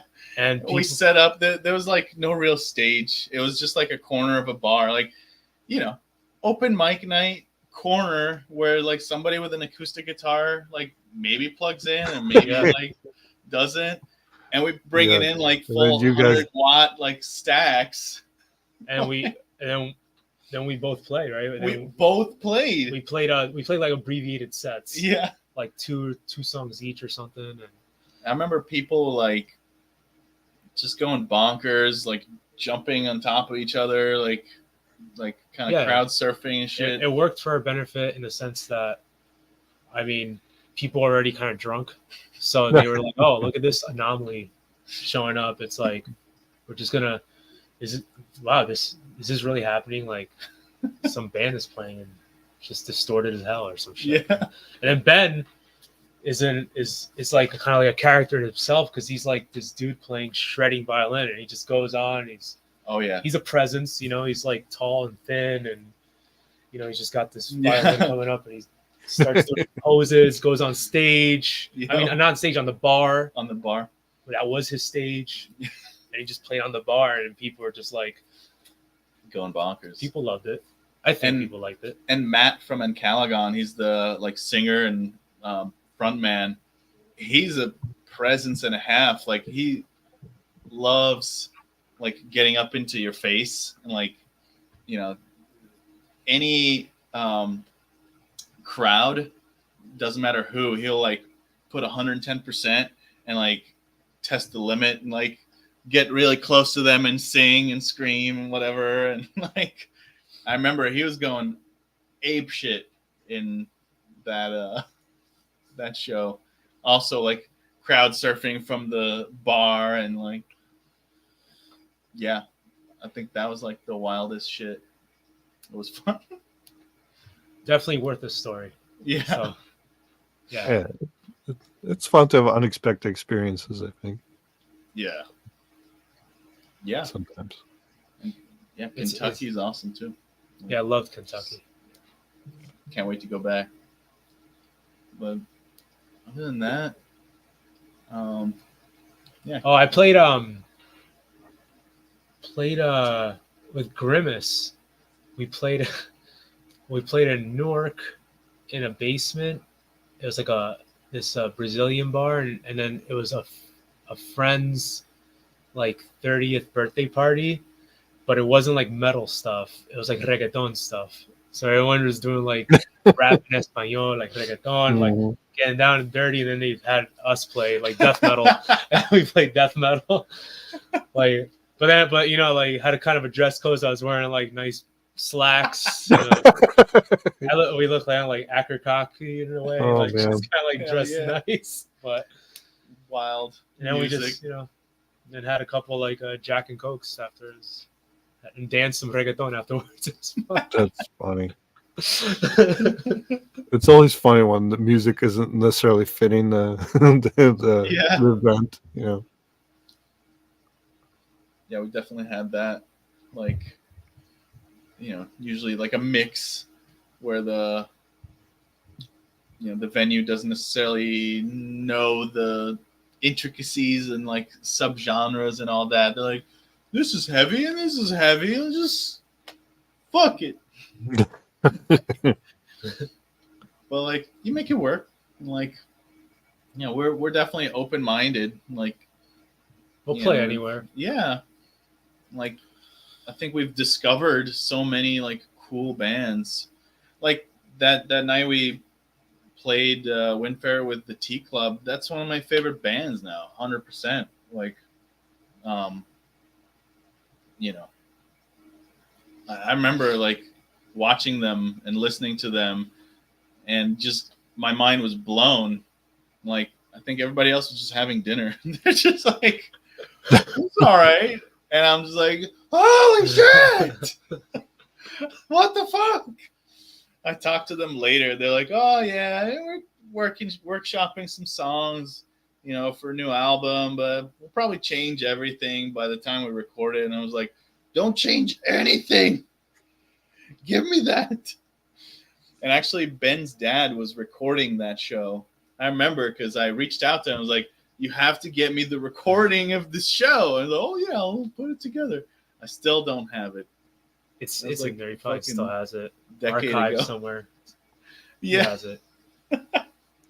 I will find that show. And you have that special recording of the T Club album. in a way. I that know, like an doesn't exist early, anymore. yeah, the changed version. Wow. Yeah, I Put it on SoulSeek. was trying to get you guys on the golf convention a friend of mine was running in Jersey, because it's kind of like golf industrial, whatever, old, alt dark kind of thing. Yeah. So I was like, come on, it's a Jersey band, they're awesome, but but it's Okay. they tried to cater to the audience, I guess. Yeah, I mean that's fair. It's an acquired taste. It's different, and metal in general, like a lot of people are just not into it, and black metal, that's an even Yeah. deeper hole. Yeah. It takes a homie. Yeah, but I don't know. I do feel like it's somewhat intersectional. Like I have a lot of goth friends who are into metal, who are into black metal, and so on. So Oh yeah, Yeah. there's definitely an overlap. Yeah. Yeah. Absolutely. yeah, big time, and definitely like a high level of respect. I think, in general, like, yeah, We can hang. You know what I mean? yeah, I yeah. mean, would you consider an artist like Drab Majesty as kind of like goth? Oh yeah, that would definitely like play I've been like a goth convention, sure. really getting into that kind of stuff, so definitely there's crossover Mhm. from this end to that end, from the metal side to that side. It's just Oh yeah, like I the do. heavy I do like dark a lot of synth. that stuff. And I tend to like industrial bands that have like live guitar. Mhm. Because a lot of and a lot of industrial obviously you have a lot of pre-recorded tracks, which is fine, but I want to see some live performance when I see band live. So when it's like one scene like Skinny Puppy or KMFDM or whatever, I do like to see at least like live guitar, live drums is kind of awesome. So Yeah, yeah. Finding that balance of like live instruments and either like DJ or like pre-recorded stuff or synth stuff. Like I I love like M83. Yeah. I feel like they have a great blend of like that synth, but also they play guitar live. They have live drums, um, and they're always sick. Like that was a huge influence for me is M83 and like Cold Cave, Mm-hmm. like especially like in the kind of electronica universe, like that sliver in my musical lexicon. Yeah, for sure. Again, I love when people mix, say electronica with live guitar or Live. whatever. So it's Yeah, absolutely. all right. Well, I think we're good. I want to thank you guys for doing this with me. And Thank Thanks. you. Thanks so much for having Yeah. us on here. Really Yeah. appreciate it. Yeah. Like, long time coming. We wanted to do this for a while. yeah, I mean, and I'm absolutely looking forward to Infinite Mortality and everything else you guys do. Rick, that's funny. So I saw Psychotica open for Tool on their Anima tour. Oh, That shit. Oh, dude. That was a fun show, man. When was that? Like 98 or something? Yeah. Fuck. So sick. But speaking of Enema, 46 and 2 is like one of the first songs I learned on the bass. Yeah. Sick Dude, bass. man, he's Yeah. that band probably has my favorite rhythm section. Mm-hmm. Oh yeah, definitely. So tight. Anyway, so all right. Again, thank you guys, and we'll look forward to all the rest of the stuff you do. Oh yeah. And, Thank you. Everybody, much for having please check out Replicant, Windfaerer, and everything else. us. All right. Thanks. Thank you. Cheers. Good night. Have a good night. Take care.